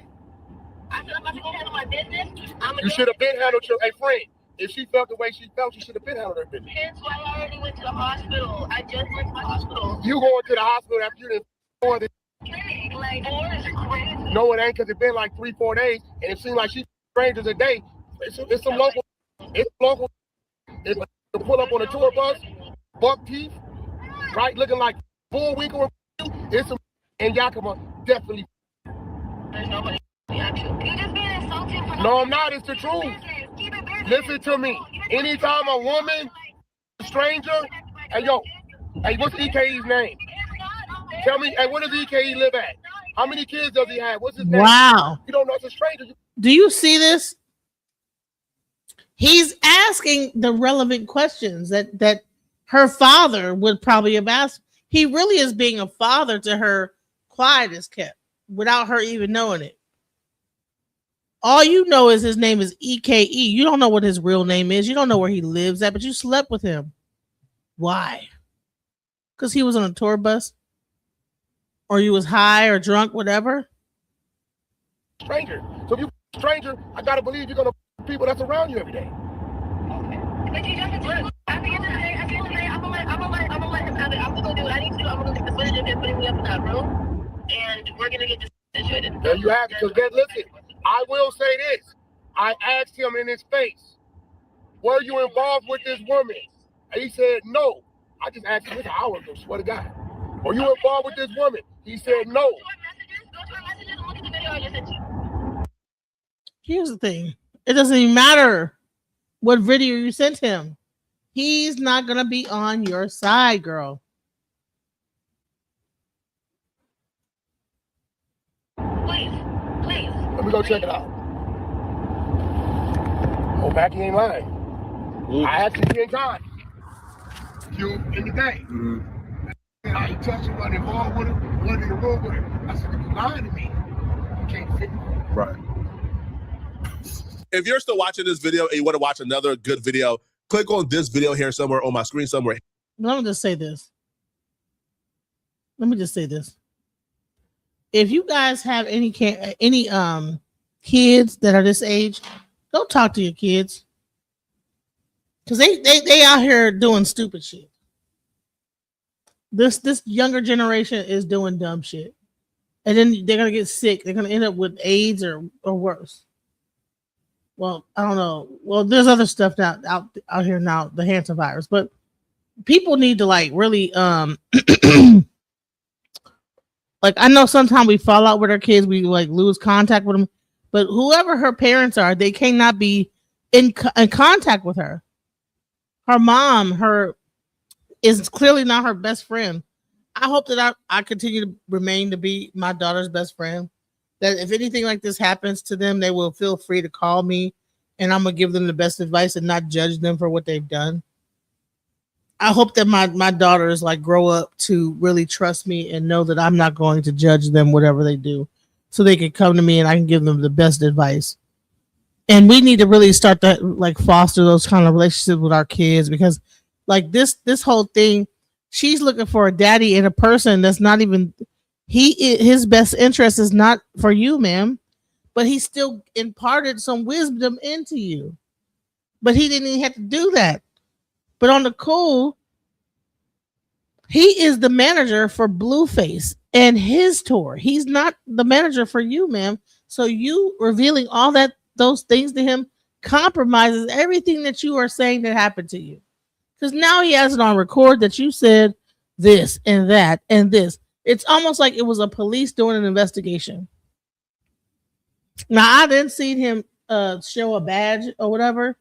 I'm wondering if he might be the police. You know what I'm saying? Because he handled it, but he also interrogated a certain way. Anyways, I don't know. Thoughts, guys? You know we honorable backing dishonor is a no, yeah. Straight up. They grew up with the internet. She'd probably kick her out being too grown. Makes sense. There's something to it. Where's her parents? Where's her support system? Her mom was probably mentally ill, still a kid when she had her, because these girls and boys are all messed up. They are. Like, share, subscribe. Definitely like, share, subscribe. Make sure you do that. Whack Ben the police. Exactly. Hey, what's up? Men don't ask for protection. Exactly. You have to enforce that. Now the older men become more like, conscious of that, because they realize, they brain kick in. But, she's saying that he went downstairs and got it. Honey, you don't know if he put that thing on, took it right back off. That's nothing. They want to hit it from the back and then take it off. You know what I'm saying? You can't go by that. You don't know what. Listen, don't trust nothing, especially from a bunch of dudes on a damn tour bus. But anyways, I want to get into romantic love as a scam, because I just had to bring that up because I thought it was crazy. But let's get into the original conversation that I wanted to have. Let's talk about it. Let's go. Okay. Men are not looking for love. They're looking for orifices and servitude. Okay. I'm going to repeat it for the ones in the back, for the slow ones in the back. Okay. They're looking for orifices and servitude. There's no such thing as the love of your life. It does not exist. It does not exist. Okay. Stop it. You need to let it go. Let it go. Let it go. Because it's not going to happen for you. And you are not the exception. Okay. It is not going to happen. Okay. Okay. You will never be loved unconditionally by a man. And this is why you should never give out unconditional love, because you are never going to get it back. And you're going to start to be resentful when you realize you are never going to get it back. Do you understand? Okay. You were sold a lie. You bought the lie. And now you're waiting for the lie to come true. And it's not going to. When a man's head hits his pillow, he's not thinking about you. He's not thinking about you. No, he's not thinking about you. When he's with another woman, he's not thinking about you. When he's doing the things that he wants to do, he's not thinking about you. No. You know how your brain as a woman goes to that area where it's like, oh, you feel some guilt? Yeah, that's because you're a woman and you're emotionally more evolved than a man is. You are more in tune with your emotions. Your moral compass is just ultimately higher. These men do not have morals. They do not have a guilty conscience, okay? But one thing they do all have is the audacity, okay? I'm going to just say this. We just saw a woman. See, here's the thing. I'm fair. We just saw a woman that gets drunk, screws a dude. So we can't be saying this about all men and just say men don't do this and men don't do that. But anyways, let's go. I digress. Or have the audacity. I'm telling you this because you need to get it drilled into your head. These men do not give an F about you. They never have, and they never will. Okay? Giving in the hopes that one day he's going to return all of that back to you. He's never going to return it to you. Hey, listen, if y'all want to come up and talk about this, come on up. That's what this is about. Like, it's about open panel, guys. Hit the link. He will never give you unconditional love. He will never save you. He will never understand you. Oh, you thought this was Disney Channel. You thought that the guy understood you. You thought that the guy's going to fill your sentences and understand you and really be able to sympathize with you. No. That's why they say stuff to you in the moment when they want something. Yeah. They're not trying to get back with you. Okay, they didn't miss you. They didn't just have an epiphany and thought, oh, she's the love of my life. No, he's just there to get some. Okay, and when he's being overly affectionate and coming on really strong, driven by his urges and his desire, no such thing as love. Love was sold to you to make you drop down to your knees. It's a scam. It was designed for you to think that you are closer to that man than you actually are, but you will never, ever be close to that man. That's why it's a scam, because you will never, ever feel that closeness with a man. Invest in your life, ladies. You want pure fulfillment? You want pure happiness? You want true fulfillment and happiness in your life? Invest in yourself and master the law of detachment. As a woman, you have to be so unbothered, so unfazed. Oh, he hasn't replied back to me. Oh, why do you know that? I don't. I don't know. If I go on my WhatsApp right now, I don't know who's messaged me. I don't know. My phone's on do not disturb half the time. I'm busy. I'm booked. I'm busy. I've got things to do. I'm taking calls. I don't have time. I don't have time. If I'm dating a guy, I don't even know whether he's texted me or I don't care. I don't care. When I talk to him, I talk to him. If I talk to him, great. If I don't talk to him, bye. Romantic love is the biggest propaganda that's ever been sold to women. This is a script designed by society to make women willingly give up our power, ambitious resources without even realizing it. This is going to be a very brutal video. It's going to burst your little romantic bubble. So if you're not ready, scroll away. Please don't watch it. So from the very beginning, little girls are fed with the same storyline. You got to wait for a Prince Charming, 19 shining armors to come save you, pick you. Disney princesses. Good evening. All the princesses are beautiful, delicate. They're picked, chosen, saved by the prince, and they live a happily ever after life. So what's the message here for the young girls? You don't need to take control of your own life. You can just sit there and wait for a guy to come to save you. So as women grow older, the propaganda got a new package, but the core belief is the same. Romance is a woman's ultimate goal. From rom-coms to K-dramas, no matter how accomplished a woman is, the happily ever after for her is always a wedding, a baby, and a man. Like Rachel from Friends, she gave up her career in Paris for Ross, which is totally understandable and valid. But the bigger picture here is that society keeps constantly reinforces the idea that no matter how brilliant a woman is, without love, without man, she is not complete. So what's the result of years of programming? Women weaken themselves and call this love. How many women have lost themselves in marriage and motherhood? How many women pause their careers for a man, for kids? Look no further than Naomi Osaka. Remember when Cardi B's ex-husband told her, "You're my baby mama, I want"? When you think it's love, they just want to trap you. And the scariest part is women often defend this. You defend a man that does not respect you one bit. You accept the bare minimum and believing loving him is way more important than loving yourself. You accept the bare minimum, meanwhile brainwashing yourself. You can fix him, you can make this better. And that's the most dangerous thing about this propaganda. You think it's your choice, you think you do it for love, but you're just being brainwashed. Ladies, we've been sold that story since we were little. That do you think? All right, men are saying, please stop listening to these videos. You have to be a leader, not a follower. Okay. But what did they say that was wrong? Is it true that men, pretty much, don't, really be feeling like the love that we feel in the same way? That's all this conversation. It's really to open up a conversation. Links in the chat. Hit the StreamYard link if you want to talk about it. Let's go. It's propaganda. The reason why I say it's propaganda because it makes women think and believe that you are going to find a man and he's going to stay with you for the rest of your life because of love. Love doesn't exist. I'm so sorry to burst your little bubble, but it doesn't exist, especially when it comes to men. Women understand love, right? We know what love is, but men aren't programmed the same as women. Some girls are showing movies like, Beauty and the Beast and The Little Mermaid and all those Disney movies. Young boys are showing Spider-Man and Batman and, men saving the world. Propaganda. Because they want us women to think that our happiness is tied to a man. Even when you watch romantic movies, right? Have you not seen that a lot of the time, when the girl meets the man, her life gets better. She'll work a crappy job, she meets the man, and now she's found her calling, and now she wants to go and write a book, and now she runs off to the most nicest city in the world. And it's just propaganda. So when women think that they're going to find a man and he's going to love her for the rest of her life, it's propaganda.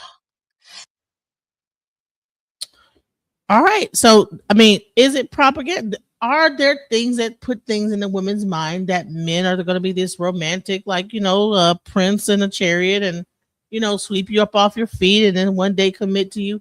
I mean, you're gonna be you're gonna get into an argument, and then one day you're gonna like leave town. He's gonna rush to the airport and stop you, and all this other bullshit. I mean, how many movies have we seen where the girl and the guy gets into it, and then she's just about to leave, and and he runs to the airport to stop her, and then come on now.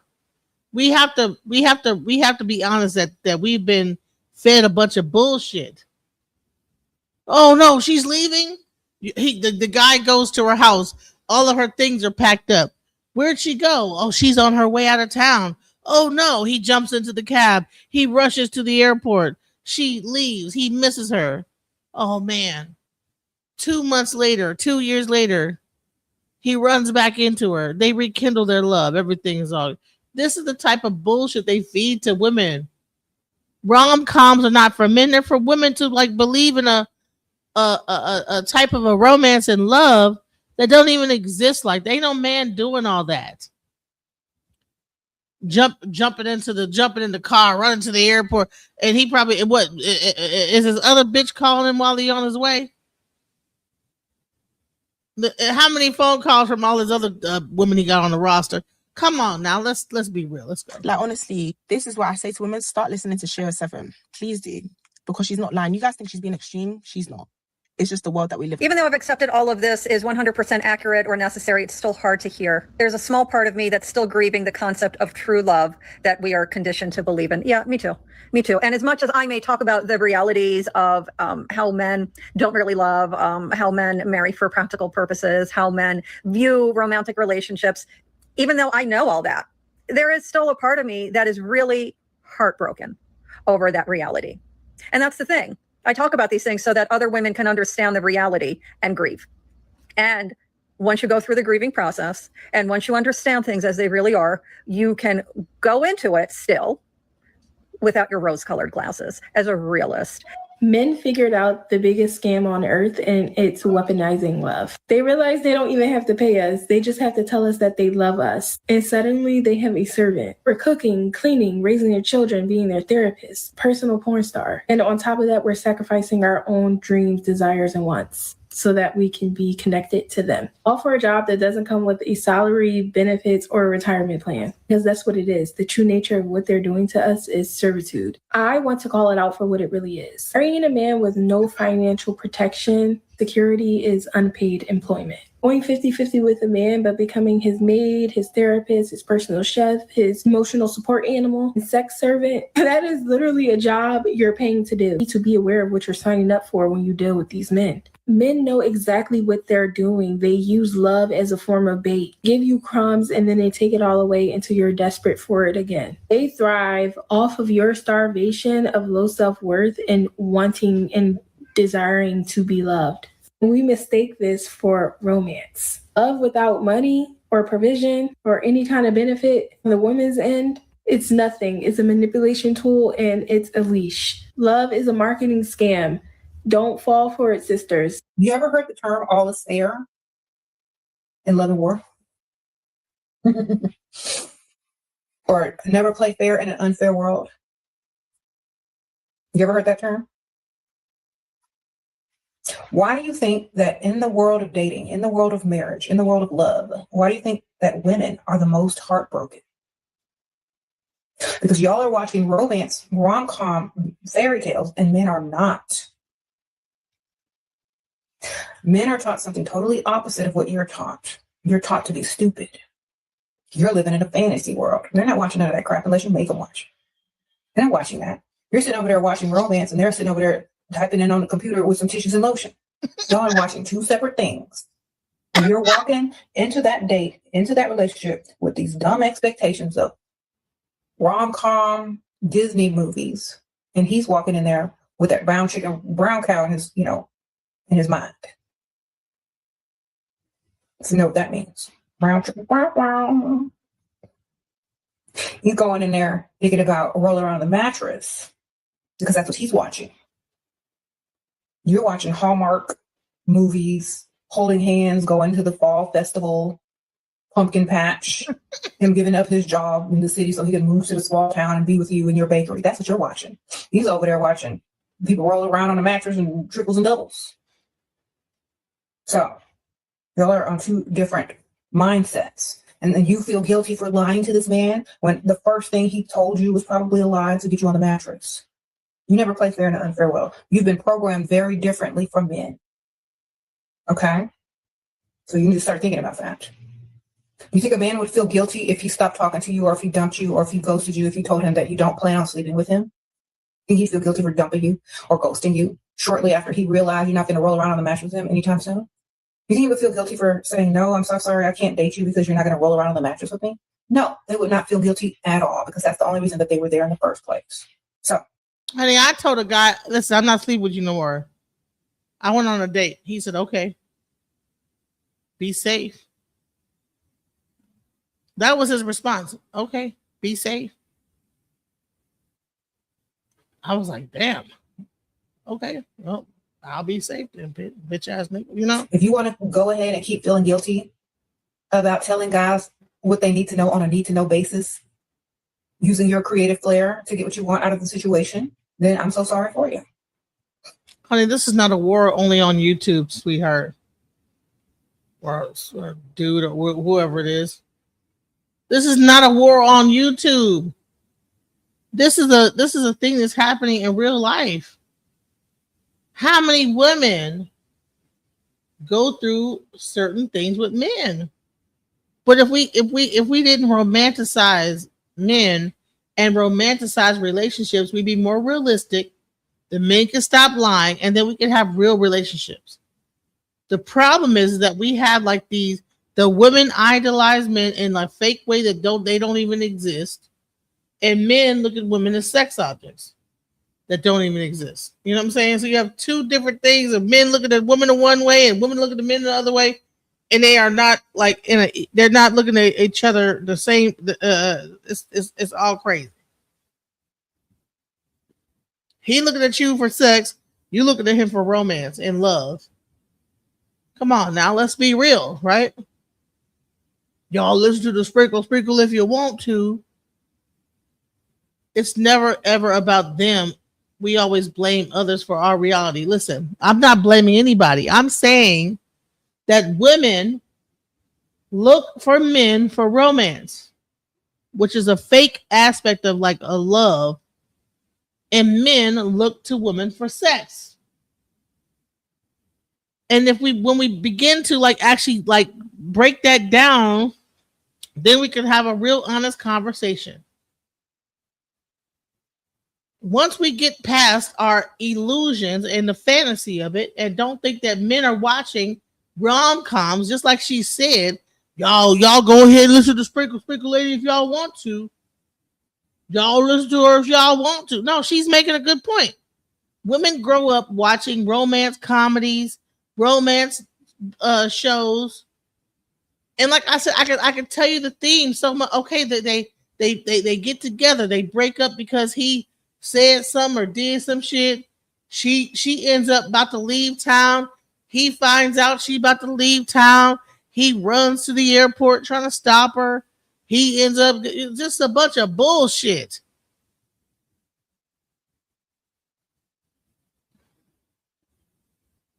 I mean, every time you look at a live, but this is not the live of me just only taking the woman's side or the male side.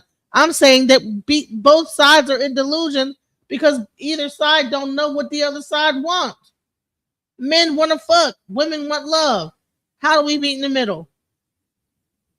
Let's go. But you never play fair in an unfair world, ma'am. It don't matter how good of a woman you think you is. It don't matter how loyal, how faithful, how much you cook, clean, keep yourself together.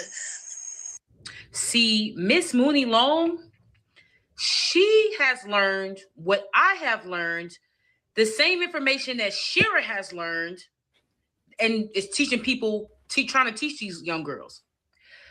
This idea of love when it comes to a man is falsified. Okay, so that woman, I just played a whole video of a woman that went on that bus wanting to fuck too. She drank some Casamigo, braided the nigga's hair, fucked the dude. Honey got too drunk. And you know what they painted her as a whore. So she might have wanted to fuck, but she didn't want to be treated the way she got treated afterward. She don't even know what's going on. So yeah, a woman might want to fuck, but I don't think they understand the ramifications of just wanting to fuck.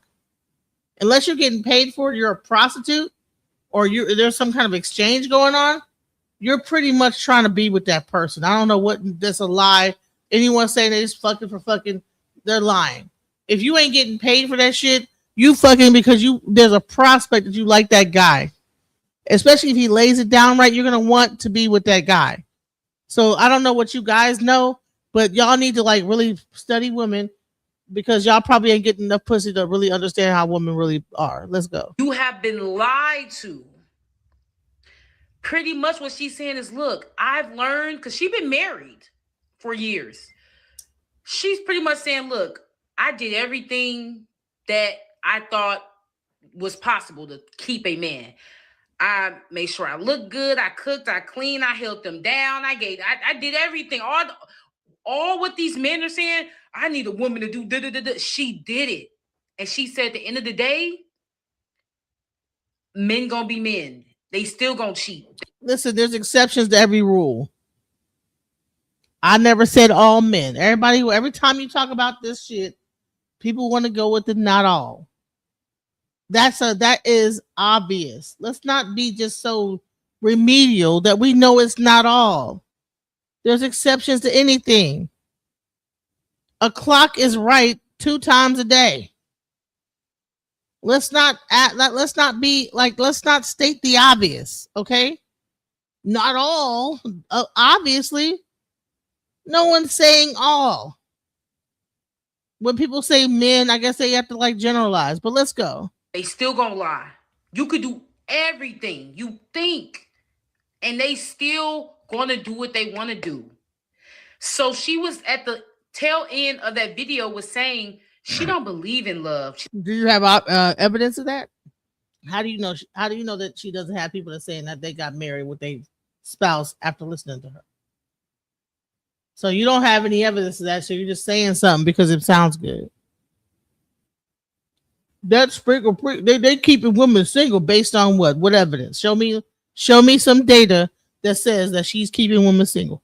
Go give me a report on like people that watch her channel, how many are single and how many got married after a certain amount of time. I don't know. I believe that you are just pulling something out of your ass. You don't even know what's going on. It's a fairy tale. And a lot of the reasons why women do believe in fairy tale love with men is because of Disney. It's because of what they were taught when they were girls. What the media pushed out to you. Disney told you, oh, love between a man and a woman can exist. Genuine, true love, it doesn't exist with men. And the moment that a lot of these young girls and just women, it ain't even the young girls, it's older women too. When you finally truly accept that authentic love with a man will never exist, it's always going to be conditional. This is why Shira 7 say, make sure before you even get in anything with a man, you understand what you're trying to get out of it. If you're trying to get a lifestyle, make sure you get that lifestyle. If you're trying to get some money, make sure you get that money. Because even she know genuine, authentic love don't exist. Because even with her husband used her to make himself look better. He didn't really love Shira for who she was, and Shira knew that. So she said, okay, you want me around because I make you look better to your peers and your friends and for your business? Cool. I'm going to make sure you pay for my life. The women who try, they know authentic, true love with men don't exist. That's why I'm not looking for anything with no man. Because unless I want to get something out of it. That would be the only reason why I would be in any relationship with a man, because I want a certain lifestyle. I want some money. Maybe he can help me with a business. Like he gonna have to do, because men cannot authentically love women without getting something out of it. They're conditional lovers. They're conditional. It's under certain conditions. And the moment women really wake up to that and stop thinking, well, there's just, I'm going to come across the one. Please. These women are trying to tell y'all going to have to keep getting hurt to truly understand what's really happening. You know that feeling you get when you have a crush? But hold on. So are you saying that men are not conditional? You're saying that they're not conditional in their love. Then why don't we see more men in love? Why don't we see more of that type of behavior? Let's go. Butterflies in the tummy. That shit's just hormones. Love is not fucking real. Romance was created for and by men. Historically, women wanted to date noble men. We wanted to date men that could offer us things, that had skills. So all these broke men were like, well, how are we supposed to secure women? So they literally made up romantic love. Women used to primarily pick and choose their partners, and now men do. But not every man is owed a woman or fucking deserves one. So now we've got incels out here breeding, and they were supposed to just die out. So when you're like, but Daddy, I love him, I can't leave him. No, you don't. It's that oxytocin going off in your body. Love is an action. It is what you do for people. There's no knight in shining armor on a white horse that's going to come save you. Ever. It's delusion. As women all over the world, we are sold this dream that, you know, there is this Prince Charming that is going to come and save us. You realize that when you ask a woman what love is, like her description of love is going to be very different from the answer you'll get from a guy. If you ask a man, their view on love, what love is totally different. It is completely different. Men's love is conditional. Men's love is transactional. That's just the bitter truth. It is us who believe in the whole, you know, unconditional love. And I think it's like that because women are able to give birth, you know, women are able to produce life. And because of that, you're able to experience unconditional love. I, for one, I believe that the only form of unconditional love is the love between a mother and her child. That is the only form of unconditional love. Any other love is going to be conditional. It is going to be conditional. I don't care how much that man tries to convince you that his love is unconditional and you're the only woman he'll ever see, you're the only woman he'll ever love. Trust me, if things went down the hill, if you got a deadly disease, you know, if you were bedridden for months, if you are in a position where you can no longer engage sexually with him, if, God forbid, you had an attack, an acid attack, and your face got deformed, like you lose your beauty, or you get into an accident and your figure gets deformed, are you sure that man is still going to stay and love you unconditionally? Like, I really want you to think about it. Do you really think that man is going to stay faithful and, you know, commit to you through all that? Are you really sure that that man? Do you? I mean, that's an actual statistic, like statistical fact that majority of men leave when a woman gets sick, ill, whatever, incapacitated. Yeah, that is the majority. That's based on statistical, like, you know, yeah. So let's go. And is not going to go out there and get another woman, because that is what unconditional love is all about. And unfortunately, it does not exist. If you ask me, like, no man is going to stay with you through all that. Before you know it, he's on to the next. Like, that's just the bitter truth. Most women get played because they don't know that dating is a game. And I know the lover girl is going to be like, why does dating have to be a game? Why can't we just be real about our feelings? Because guess what, sweetheart? Men are not real. They are the creators of manipulation. That's why it starts with a man for a reason. And you have been programmed with this brainwashing belief, which is called romanticism. And that is for broke men to bribe you with this romantic love, to give you crumbs, to sell you this dream, this fantasy of a Prince Charming coming to save you from yourself. Until you lose that hope of thinking that someone is supposed to save you from yourself, you are going to operate in this state of desperation. You will always end up losing in this game because it is rigged for women, and you give so much of yourself. You overextend yourself. You ignore the red flags because you want this aspiration of love so desperately bad. But until you realize that dating is not a priority, not even a purpose, it is probably just something to do when you have nothing to do.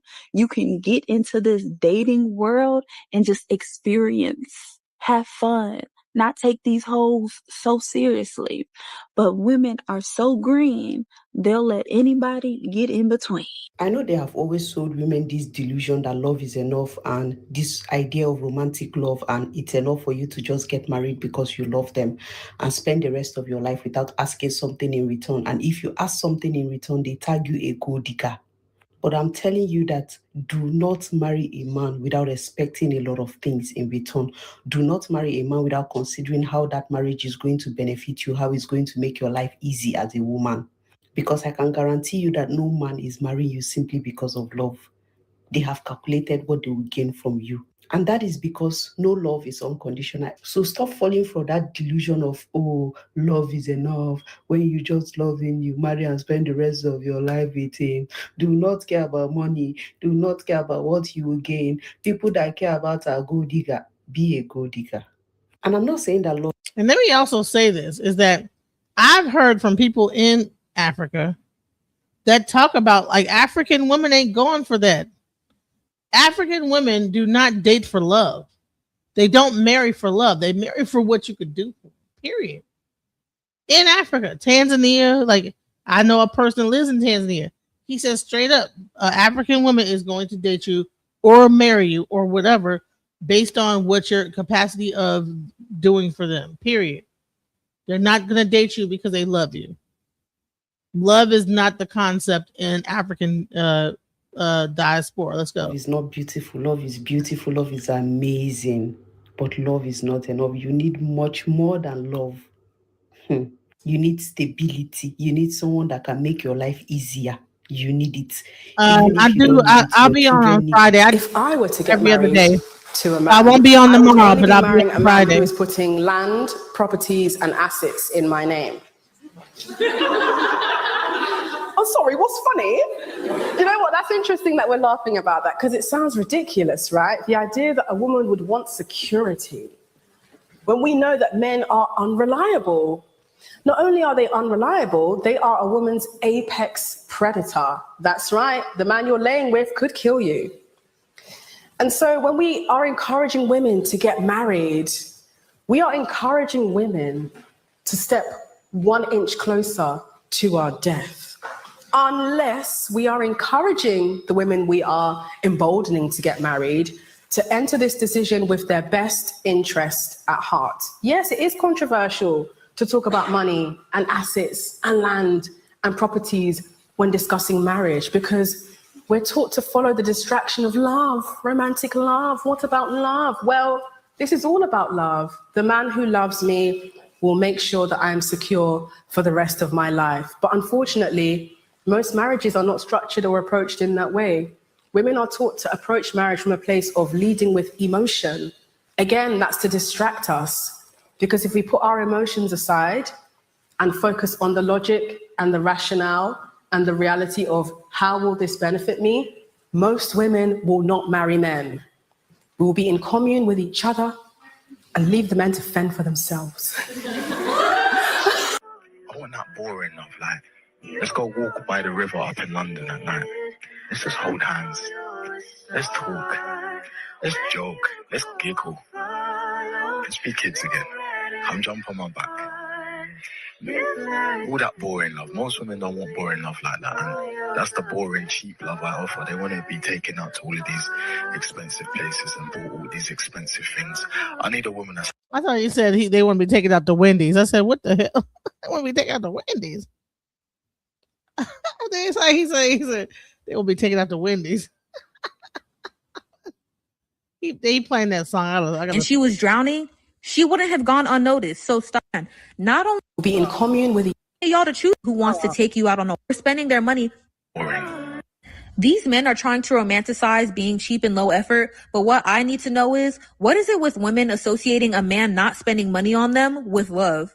Like, when did that cultural shift happen? Because the thousands of women in that comment section swear that this is true love. And I don't understand why, because these men who y'all are going on walk dates with and going 50-50 with, will literally take the money they're not spending on you, look you dead in your face, take the half or however much they're not spending on you just to go do the very thing they told you they didn't want to do with another woman. And I've seen this happen multiple times firsthand. Not only that, but there's literally subreddits full of women who found out that their boyfriends or husbands were spending their money thousands of dollars to impress another woman. Like, do y'all not remember that video of that woman who got on here crying, begging her husband to take her on a trip out of the country? And he kept saying, no, we don't need to do that. No, that's not necessary. And the moment they split, he took the next woman on the very same vacation she had been begging him to take her on. So this literally needs to be studied, because with this pattern happening over and over again, as a woman, what in your mind makes you think that a man who wants to take you out on a walk would love you more than a man who wants to take you to a decent or nice restaurant? Like, what in y'all's mind makes you think that a man who's trying to spend the least amount of money on you possible is more genuine than a guy who wants to take you to a nice restaurant?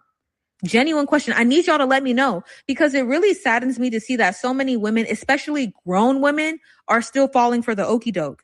And the gag is, he wants this boring, unconditional, cheap love from a 10 out of 10 Instagram baddie. Not y'all in the comments. No offense. I'm just keeping it a buck with y'all. He doesn't want y'all. The women he wants are too expensive. Do y'all not see how many of y'all were in the comments screaming that you want that boring love, and he's still sitting up on the internet complaining? Clearly, there's many of y'all to choose from, but he's not talking about y'all. And that's what makes this entire thing funny. What's hilarious about it is that that's all that is clickbait. Oh, I just want this love.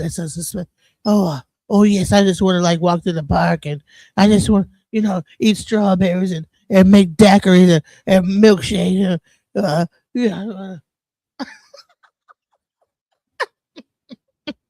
Yeah, girl. You know what I'm saying?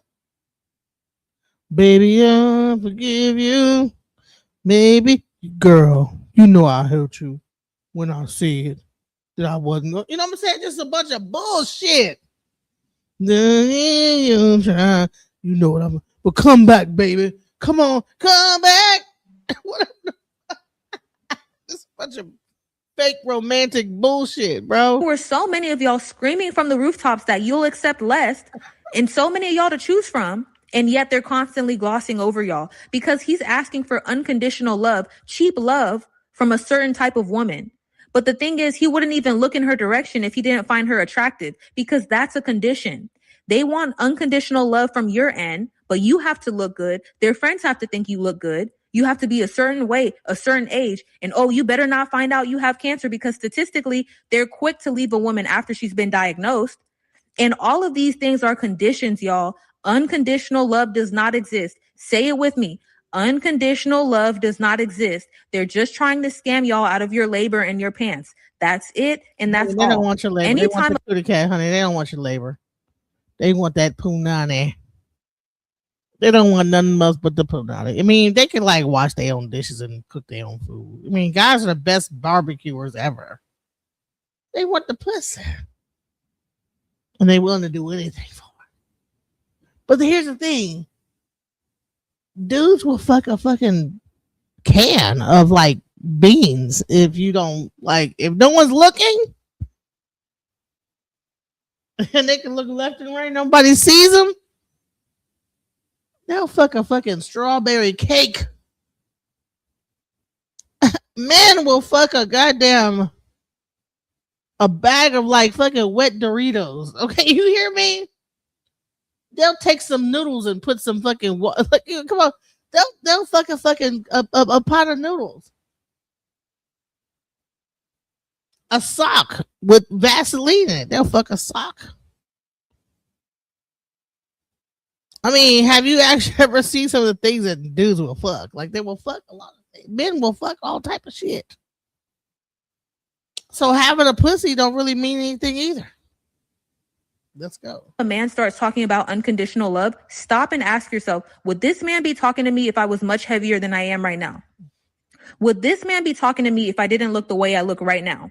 Because y'all, an elderly lady literally drowned in a pool a couple months ago with men all around her, passing her by as she was fighting for her life, and none of them paid her any mind. I promise y'all, if she was young and attractive and she was drowning, she wouldn't have gone unnoticed. So stop falling for the okie doke, y'all. You know, one thing that really bothers me is the fact that women are always going to feel sorry for men who don't feel sorry for them. You know, a woman is always prioritizing how a man is going to feel before she can even do something that, you know, is beneficial to herself. She is always going to first think of how it's going to affect that man. The thing is, if the tables were to be turned, that man would never consider you or your feelings. He is going to consider himself. You know, we are always like, why are we always the ones that are considering? Men will prioritize what they feel important over any woman at any time for any reason. And women have to realize that, and they have to learn how to choose themselves.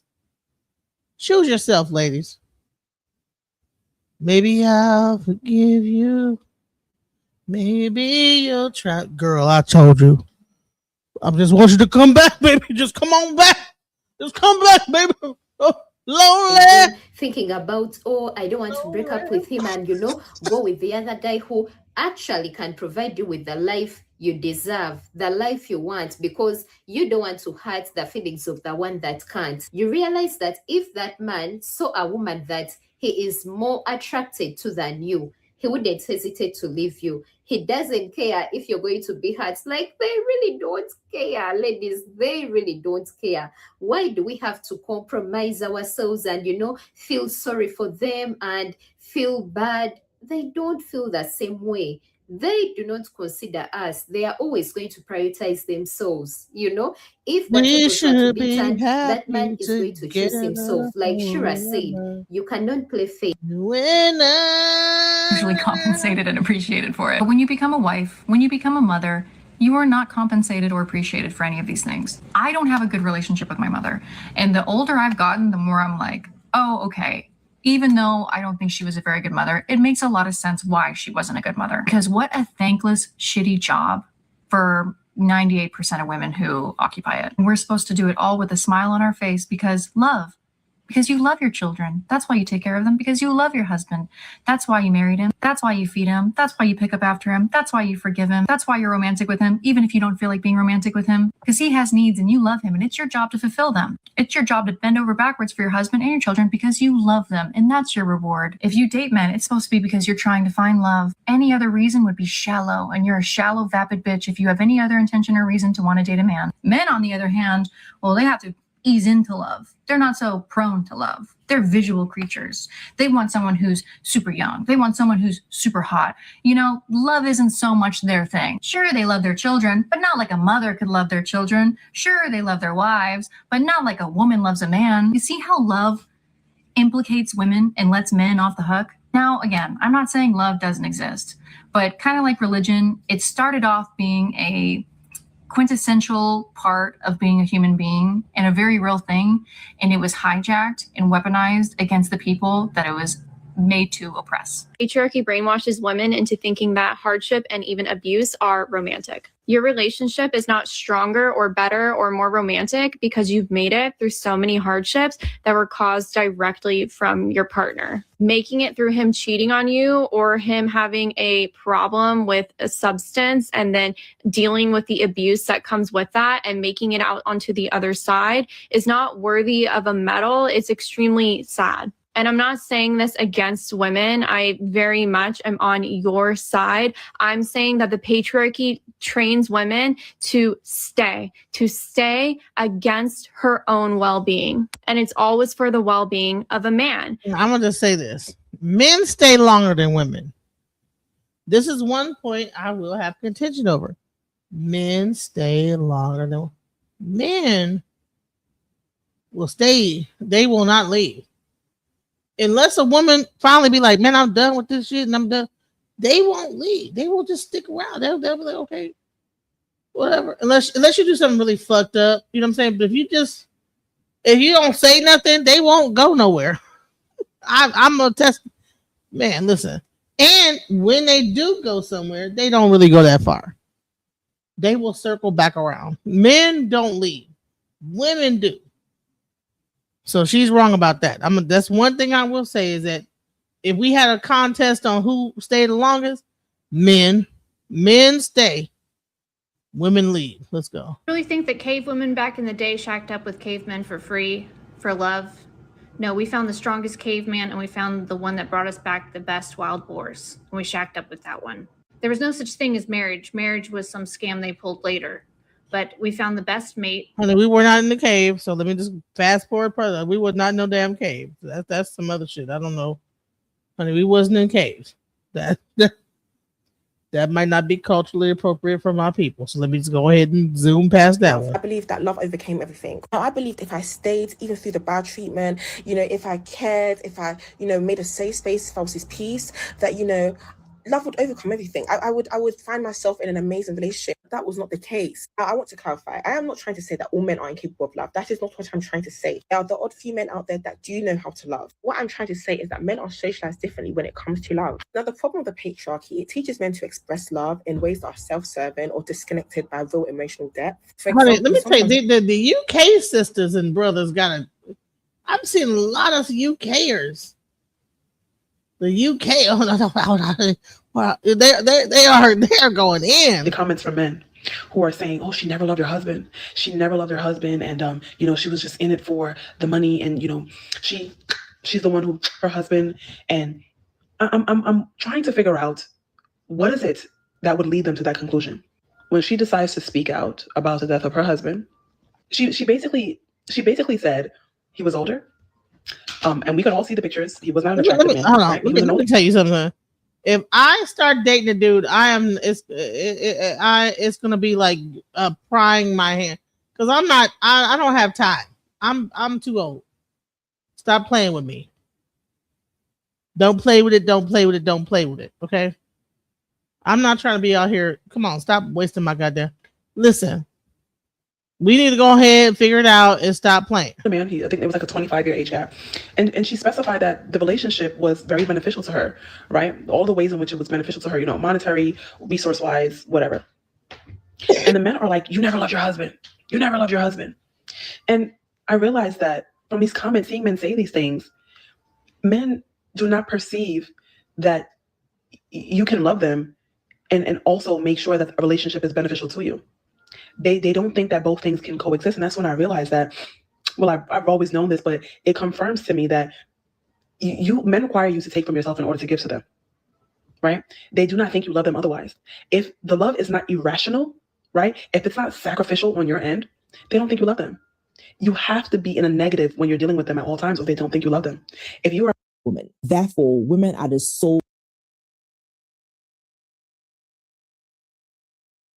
Romance is a scam actively sold to women to keep us hungry, to keep doing the bidding of the patriarchy. And I know this because nearly every married woman, especially those who have been married for a while, have told me that marriage is not a romantic relationship. The butterflies do wear off and you're just living with someone who is your friend, or in many cases, your worst nightmare. So I have actually asked, and this is what they have told me. So I do wonder why romantic love is actively sold to women when the end goal, marriage, is not a romantic relationship. So romance basically gets you there, and then you get locked in to do the bidding of the patriarchy. Romance is sold to women so that we enter marriages and do labor. We already know that the patriarchy thrives off the back of women's unseen, unpaid, unacknowledged labor. Nearly every single human being walking the earth today came from a woman. Therefore, women are the sole active contributors to the workforce and capitalism. The workforce is alive today because of women's wombs and women's bodies. And people, especially men, will argue that men contribute too. And yes, biologically, men do contribute, but we're comparing roughly 5 minutes, and I'm being generous here, of contribution to 9 months of pregnancy. And the ratio is 78,000 to 1. So women contribute 78,000 times more than men, going by 5 minutes of contribution. And if you are a tough guy and will stretch it out to 30 minutes, the ratio is still about 13,000 to 1. In both cases, you're still working at a 0% contribution here. And when people say men invent most things, hey, I don't know what kind of dudes are only doing it 30 minutes. We just shouts out to the 3 hour dudes, because I ain't gonna lie, I done had a few 3 hours. I had a few hours. I don't know what's going on with her. 5 minutes. What?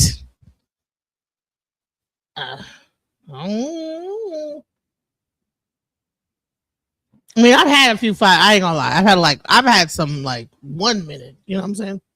I've had some shit that's like, what the hell? Like, what just happened? But, you know, after that 1 minute, then just wait and he'll do longer. It might last about an hour or two.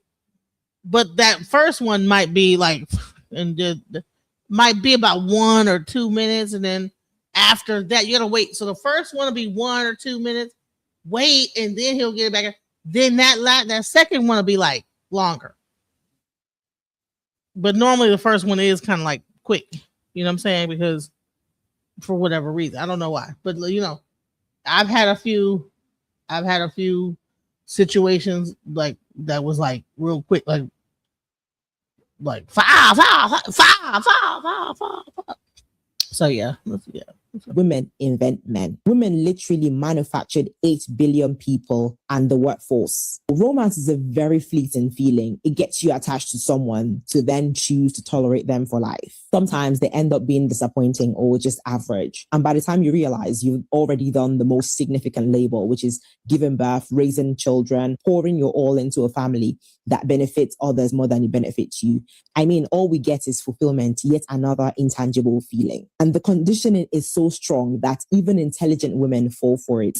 I wouldn't even put it past myself to fall for it too. People are going to keep repeating the cycle. I mean, you know, listen, maybe because I'm old, I'm not fixing to fall into no like traditional role. Anybody with me, I'm at the time frame now. We're gonna probably be traveling, doing this and that. I'm not fixing to be cooking and being Molly housewife. You know what I'm saying? So it depends on where you are in life. You know, if you're younger, a lot of these people are old as hell, like talking like they're like 20. Like, ma'am, you're past that time frame of you know what I'm saying? Like, anyways, I don't want to be rude. Let's get into this other subject. Let's go into this. What do men bring to the table? Because a lot of time men will ask, well, what do you bring to the table? Well, what do men bring to the table? You know what I'm saying? Before I go, let's go. Here's what I want to know. What do men bring to the table? Because most of you don't even bring emotional stability. Instead, you bring debt, you bring trauma, you bring porn addiction, inconsistent communication, half efforts, zero leadership. Then you have the crust to show up at a date and ask a woman, what do you bring to the table? Because some podcast bro told you that would be an illuminating question to really get to the heart of things. Meanwhile, you're living in a 1-bedroom apartment. You have no savings. You got no vision. You got no discipline. However, you do have your gaming headset on. Listen, the male loneliness epidemic is happening for a reason. And that reason is because women continue to advance forward and gain standards. Yes, they're earning more and more money. They don't really need you. Meanwhile, you're going backwards. Well, listen, you're going in the opposite direction. You're getting what you deserve. Hey guys, welcome back to my channel. If you are new, my name is Maxine, and if you're a returning viewer and subscriber, welcome back. As you can see from the title and from the video just now, we are going to be talking about men's favorite question. Let's give it out for Maxine. She's so pretty. Shouts out to her. I think she is so beautiful. And I love the fact that she has her gray hair. You know what I'm saying? She don't give a fuck. She got her gray, she's graying. She just put the gray hair in. Bump it. You know what I'm saying? She's beautiful to me. Let's go. Except today we're reversing it. What do you bring to the table? You know, personally, no one has ever asked me that question. But if someone should, I would just simply ask them, what is it you think that you are lacking that you think I might be able to help you with? And then we can go from there. Because obviously you think you're lacking something and your table is not full enough, or you can't manage to fill your table by yourself. So you feel like you need my help for something. So let's start there. Serious question. What do men bring to the table? I'm really not being facetious at all. Like, tell me, give me a list, and not give me like, oh, we are the table. Like, what do men bring of actual value to women inside of relationships, dating, marriage? Because it's pretty obvious to me what many men, and not all men, but many men see as the most valuable thing in a romantic relationship is unlimited and ongoing access to a woman's body. They want to guarantee that it's always going to be there enthusiastically. However, those same men are not at all willing to put forth any effort to ensure that supply flow, and they get big mad when women actually want something from them. They are like indignant. So that reaction would imply that those men already think that they are bringing enough. So what is it exactly that they think is enough that would motivate women to give them unlimited, unquestioned supply of her own body? Okay, so do you see, first of all, the hatred, right? Okay, obvious. Do you see how she has it flipped, though? Do you see how there's no self-awareness? How many women do we have on video saying, I am the table? Oh, really? What do I bring to the table? This. How many times? How many times did we do it? So she is saying that God, I've never encountered a video of a guy being like this, right? Never, not one time. I'm sure there's one out there, but they do it all, video after video after video. So she has it completely backward, actually. She has no self-awareness about what modern women are doing in relationships, which is that they're showing up and demanding, you got to make this amount of money. You got to provide and protect. You got to do all these things for me, right? You got to be a man of honor. You got to be in shape. You got to be able to take care of the family. You got to do all these things, right? But what do I have to do? Nothing. I don't have to do anything. Why would I have to do anything for a man? It's all over the place. From, the Tommy Lauren video that we covered all the way down to TikToks everywhere. So she's not paying attention, right? Why? Because it's not convenient. So what does a good quality man bring to the table? He provides for his family financially. And if you're, living in your feminine, maybe you're not doing that. Maybe you're not doing the masculine climb, honey, right? He's providing for his family. He's in shape. He is in shape. He's able to protect his family. If someone, any number of instances that arise, he's in good enough shape to keep the bad folk away, right? He is a source of stability. He is a source of strength. He loves his wife. He is so many things. He is the shoulder for her to cry on. That's right. I said it, right? He's reliable. He's dependable. He's sturdy, right? He's not an emotional basket case. He's sturdy. All of those things a good man would bring to the table. And that good man would expect you to bring other things to the table, not those things, because you're not a man, right? And why does he need it from you if he can do it himself? But other things. The problem arises not the way she's describing it, but that you do have a lot of good men doing this. And you have women saying, I'm cute. Like, is there anything like I have to do more? Right? With the like dumb, like doe-eyed, right? You know it. You've seen it. You've been on the dates. You've seen it. Also, this idea that women who can't stand men, these resentful women, that it should somehow be like guys have to like earn you having sex with them. Honey, I don't know how to break it to you, but women who love their husbands want to have sex with them. We want to do it. We're attracted to them. We love them. We are so appreciative of what they bring to the table. We bring different things to the table. The attraction is there. And it's amazing. It's not like, did you do enough for me to make you take my clothes? It's not, you're not a prostitute, honey. It's not a business transaction. Holy crap. What the hell advice is this to women? I don't know how old she is, but I'm not young. I'm happy to go toe to toe, honey. You want to come on the show? We'll have a conversation about what men bring to the table, what women bring to the table. Let's do it. Let's do it. I'm sure she'll see this. Open invite. I'll get a nasty, email and then, hey, you want to come on the show? Crickets. I love it. This idea that men are making no effort is just not true. It's just not true. There are a lot of guys who aren't approaching you anymore because they got tired of your shit, right? They got tired, right? And that's a separate problem and a separate conversation. While I can agree with some of the things that this woman just said, I just get the feeling that she completely does not like women. I don't know. I feel like every time a woman says something, she has to rebut in the support of men. I don't understand it. It's like she's not even willing to hear a woman out at all. She can't seem to see any issues at all that a woman might bring to the table. And it's crazy because this is a woman. And I'm sure she knows that the things that women are bringing up are actually happening out there. But for whatever reason, she is diehardedly supporting men. And I'm sure she thinks that it's all men that are good out there. Because the way she speaks, it's like, I don't know what you're talking about. All men that I have heard of or that I know are absolutely wonderful. They're providers and protectors. They are upstanding. They're supporting their children. They're supporting their women. So you are completely crazy for seeing men the way that you are. I don't know I just get the feeling that she is not even going to give air to a woman at all, no matter what. So I've read through most of the comments where people were talking about the benefits to the woman in traditional marriage nowadays, feeling like there's not much of an argument for the women to get married nowadays. The common theme was that men can bring financial stability, they bring money. More and more women are out earning their partners now. If his biggest offering is his paycheck, but her paycheck is significantly larger than his, but then she comes home from work like he does, and then she's doing most of the household duties. She's planning everything. She's got the invisible mental load that she's carrying and planning for everything. And he's resting, or he's going to the gym while she's cooking dinner, and he's not contributing more than his part of the finances. What is he really contributing? Because she doesn't need that. She doesn't need that anymore. Women used to need that from men, okay?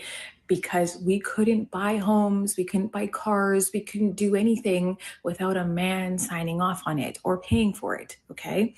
So we used to require financial dependence on a man. We don't need that anymore. Not a necessity. What are you bringing? What is being brought? You know, the whole like, what do you bring to the table that men like to ask women? Like, what are you? We bring the D. We bring the D to the table. And so when you bring it, do you slap it down on the table? What do you do with the D? Like, what do you do? Bringing, dude. I think nowadays it is easier for a man to give a woman money than to make himself available to her emotionally. It's just easier to give her material things just to keep her quiet and to kind of deflect from what she's asking for. And so he doesn't have to give much of himself because he's flourishing her with material things. That's for those who are actually doing anything. But I think if you should ask a man to be there for you emotionally, to support you in any kind of way outside of physical or financial, he certainly will not be able to do it. I don't know what's going on, but that is my observation. And in response to this comment, he should be bringing everything he expects in return: stability, vision, consistency, emotional maturity, and the ability to create a safe space for his woman to grow. A real man doesn't just want peace, he brings it too. He doesn't just want loyalty, he lives it. He shows up with a plan, protects what he builds, and doesn't make his presence a guessing game. If he's asking for respect, submission, or trust, he better have earned it through character, not control. But let's not confuse being a provider with just making money. Provision is also about presence, protection, and purpose. She should feel emotionally covered, spiritually aligned, and mentally supported. That's what a man is supposed to bring. And when he does, the right woman will match that energy effortlessly. It's not about roles, it's about responsibility. And a man who truly leads, builds, and nurtures deserves everything he asks for. That's all a bunch of bullshit. Men bring the D. They bring the D.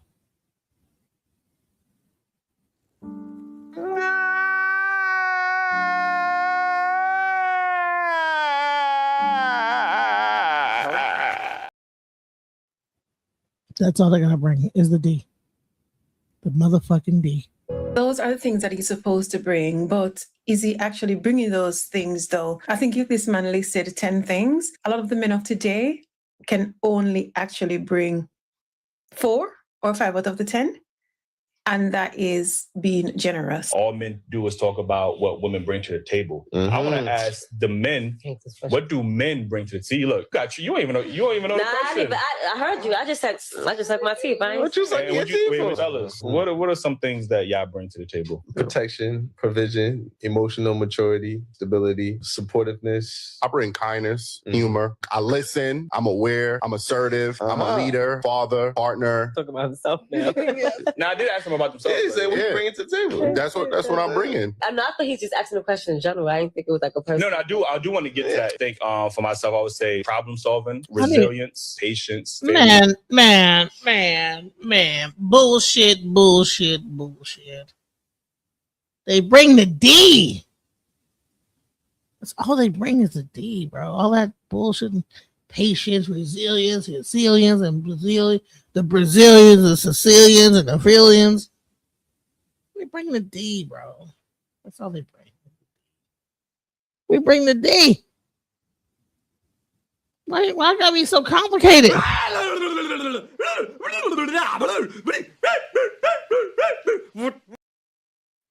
They bring the D. That's what men bring. Is the D. They bring the D. They bring the D. Okay?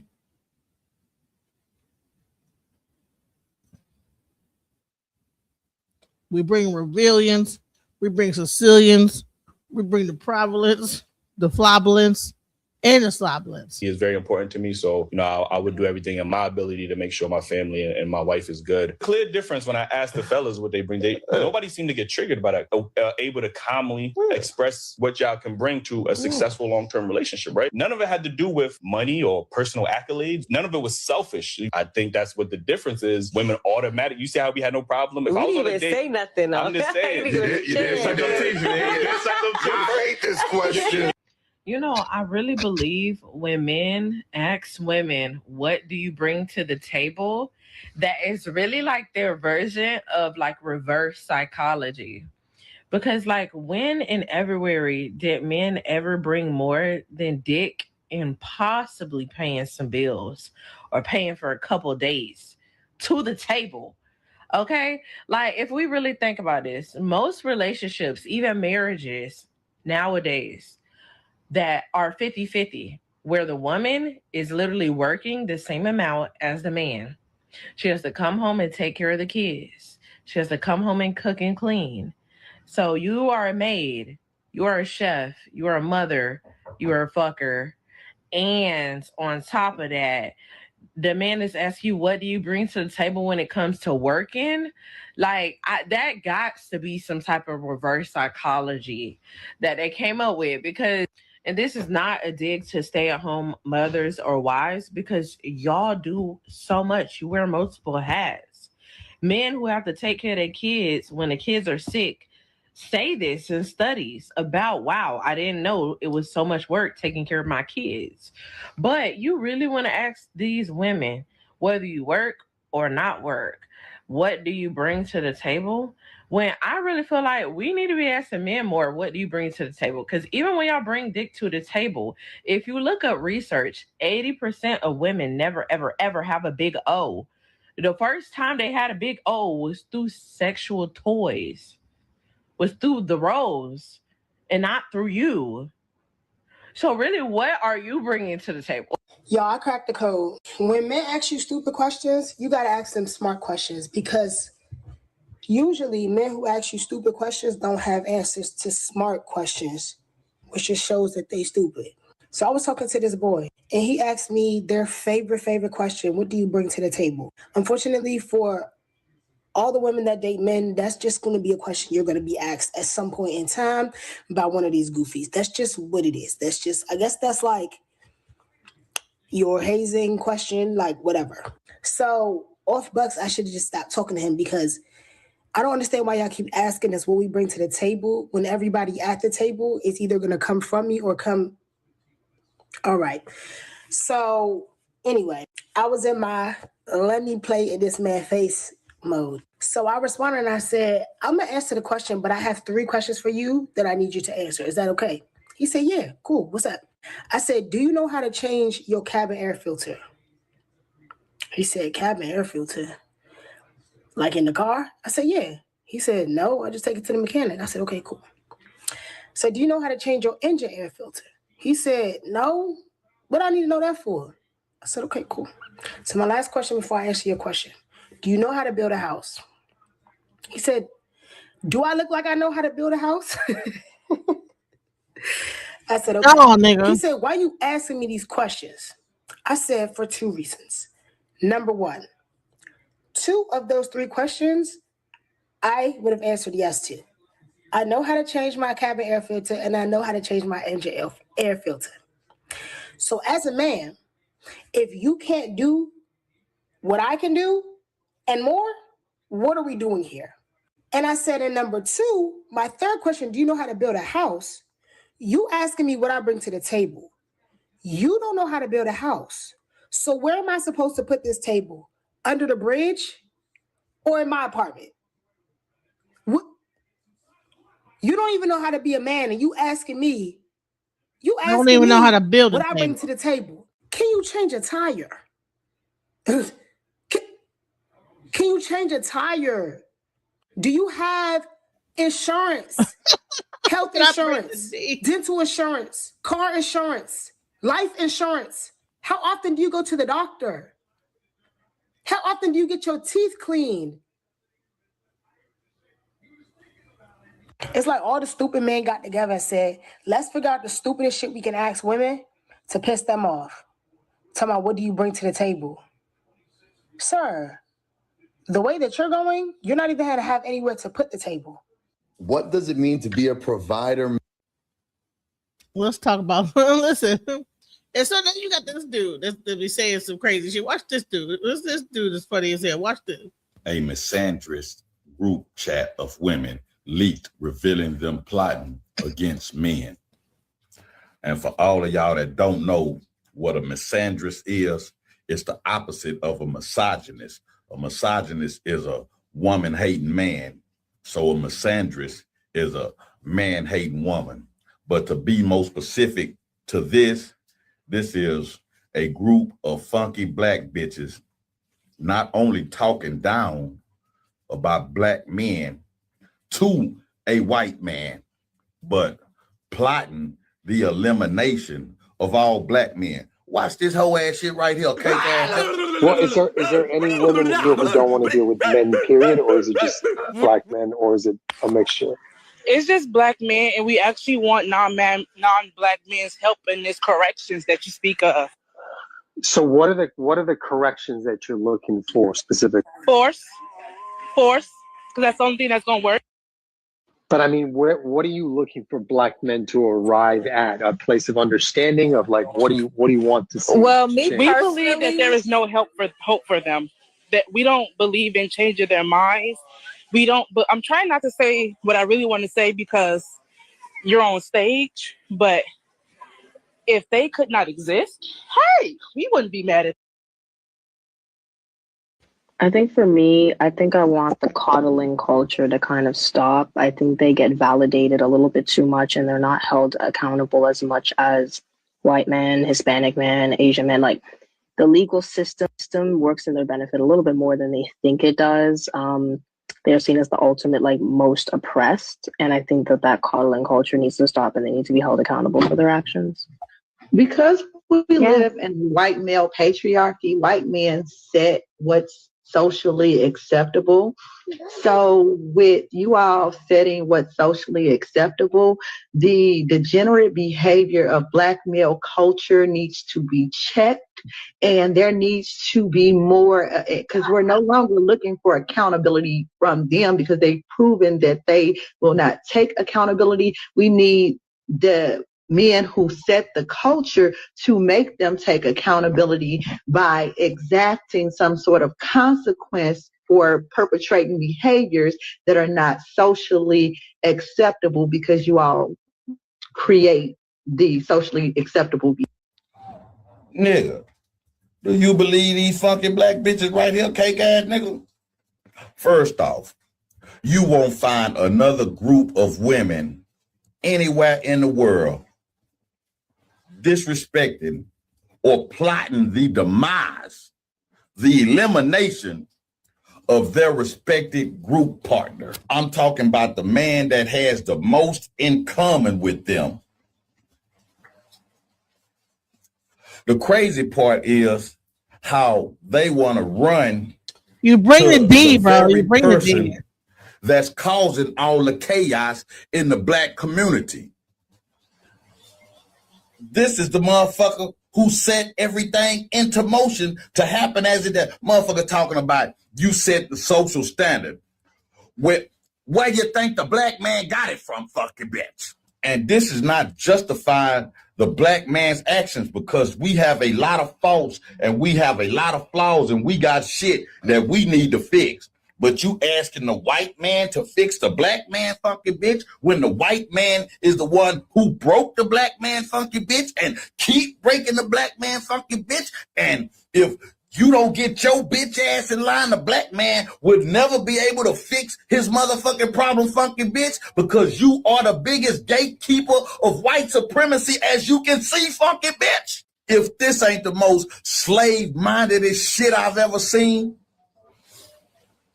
this shit here really is straight out of slavery, because the white man, back during slavery, it said how the white man treated the black man and made sure to treat him like that in front of his woman. And the black woman still wants the black man to be treated like that by the white man in front of her, to be socially castrated and socially emasculated, and basically want the white man to rape the black man and put that dick on the black man, just so the black man will mind her bitch ass and succumb to her whims and emotions and thoughts and feelings. Ain't that a bitch? You stupid funky black bitches don't understand what social engineering is, funky bitch. You don't see that our community has socially been engineered to act this way, to produce these results, funky bitch. This system is not broken, funky bitch. This system is doing exactly what them people designed this shit to do, funky bitch. And I know a lot of people are gonna scream Willie Lynch. And then you got those that say Willie Lynch wasn't real and the letter wasn't real. But if Willie Lynch wasn't real, the idea of Willie Lynch show is real, and the effects of a Willie Lynch syndrome is definitely real. And I can hear all you funky black bitches. Well, what about you calling black women funky bitch? Because you is a funky bitch, funky bitch. But one thing I can say, I've never plotted your motherfucking demise, your harm, or your elimination, funky bitch. I call you a funky bitch out of love to educate you, funky bitch. And one thing I could probably motherfucking say, I didn't put dick on a white bitch. I didn't put dick on a Latino bitch. But I've never fell asleep with one of them in my arms and woke up to them, funky bitch. You black funky bitches is the only women on this planet that have a problem playing your motherfucking position, playing your role, doing what your natural born God-given motherfucking aesthetic is, funky bitch. And that's to be a motherfucking woman and to be a motherfucking nurturer and a goddamn builder of a home, funky bitch. You want to run some, funky bitch. You need to get your motherfucking head slapped off your body, funky bitch. How about that part, funky bitch? Oh, now he talking about abusing black women. You should protect black women. Protect these funky bitches? I wish the fuck I would, funky bitch. And how much you want to bet that every last one of these funky black bitches in this group pray to a white Jesus, bitch ass. This is the realest show online, period. Just when I thought I couldn't find my way out, yeah, I searched the God in me to find my way out. I know it can seem way out, but the Creator flows to and through me from way out. I'm talking way out, yeah, yeah, yeah. See, if you believe in the God in you,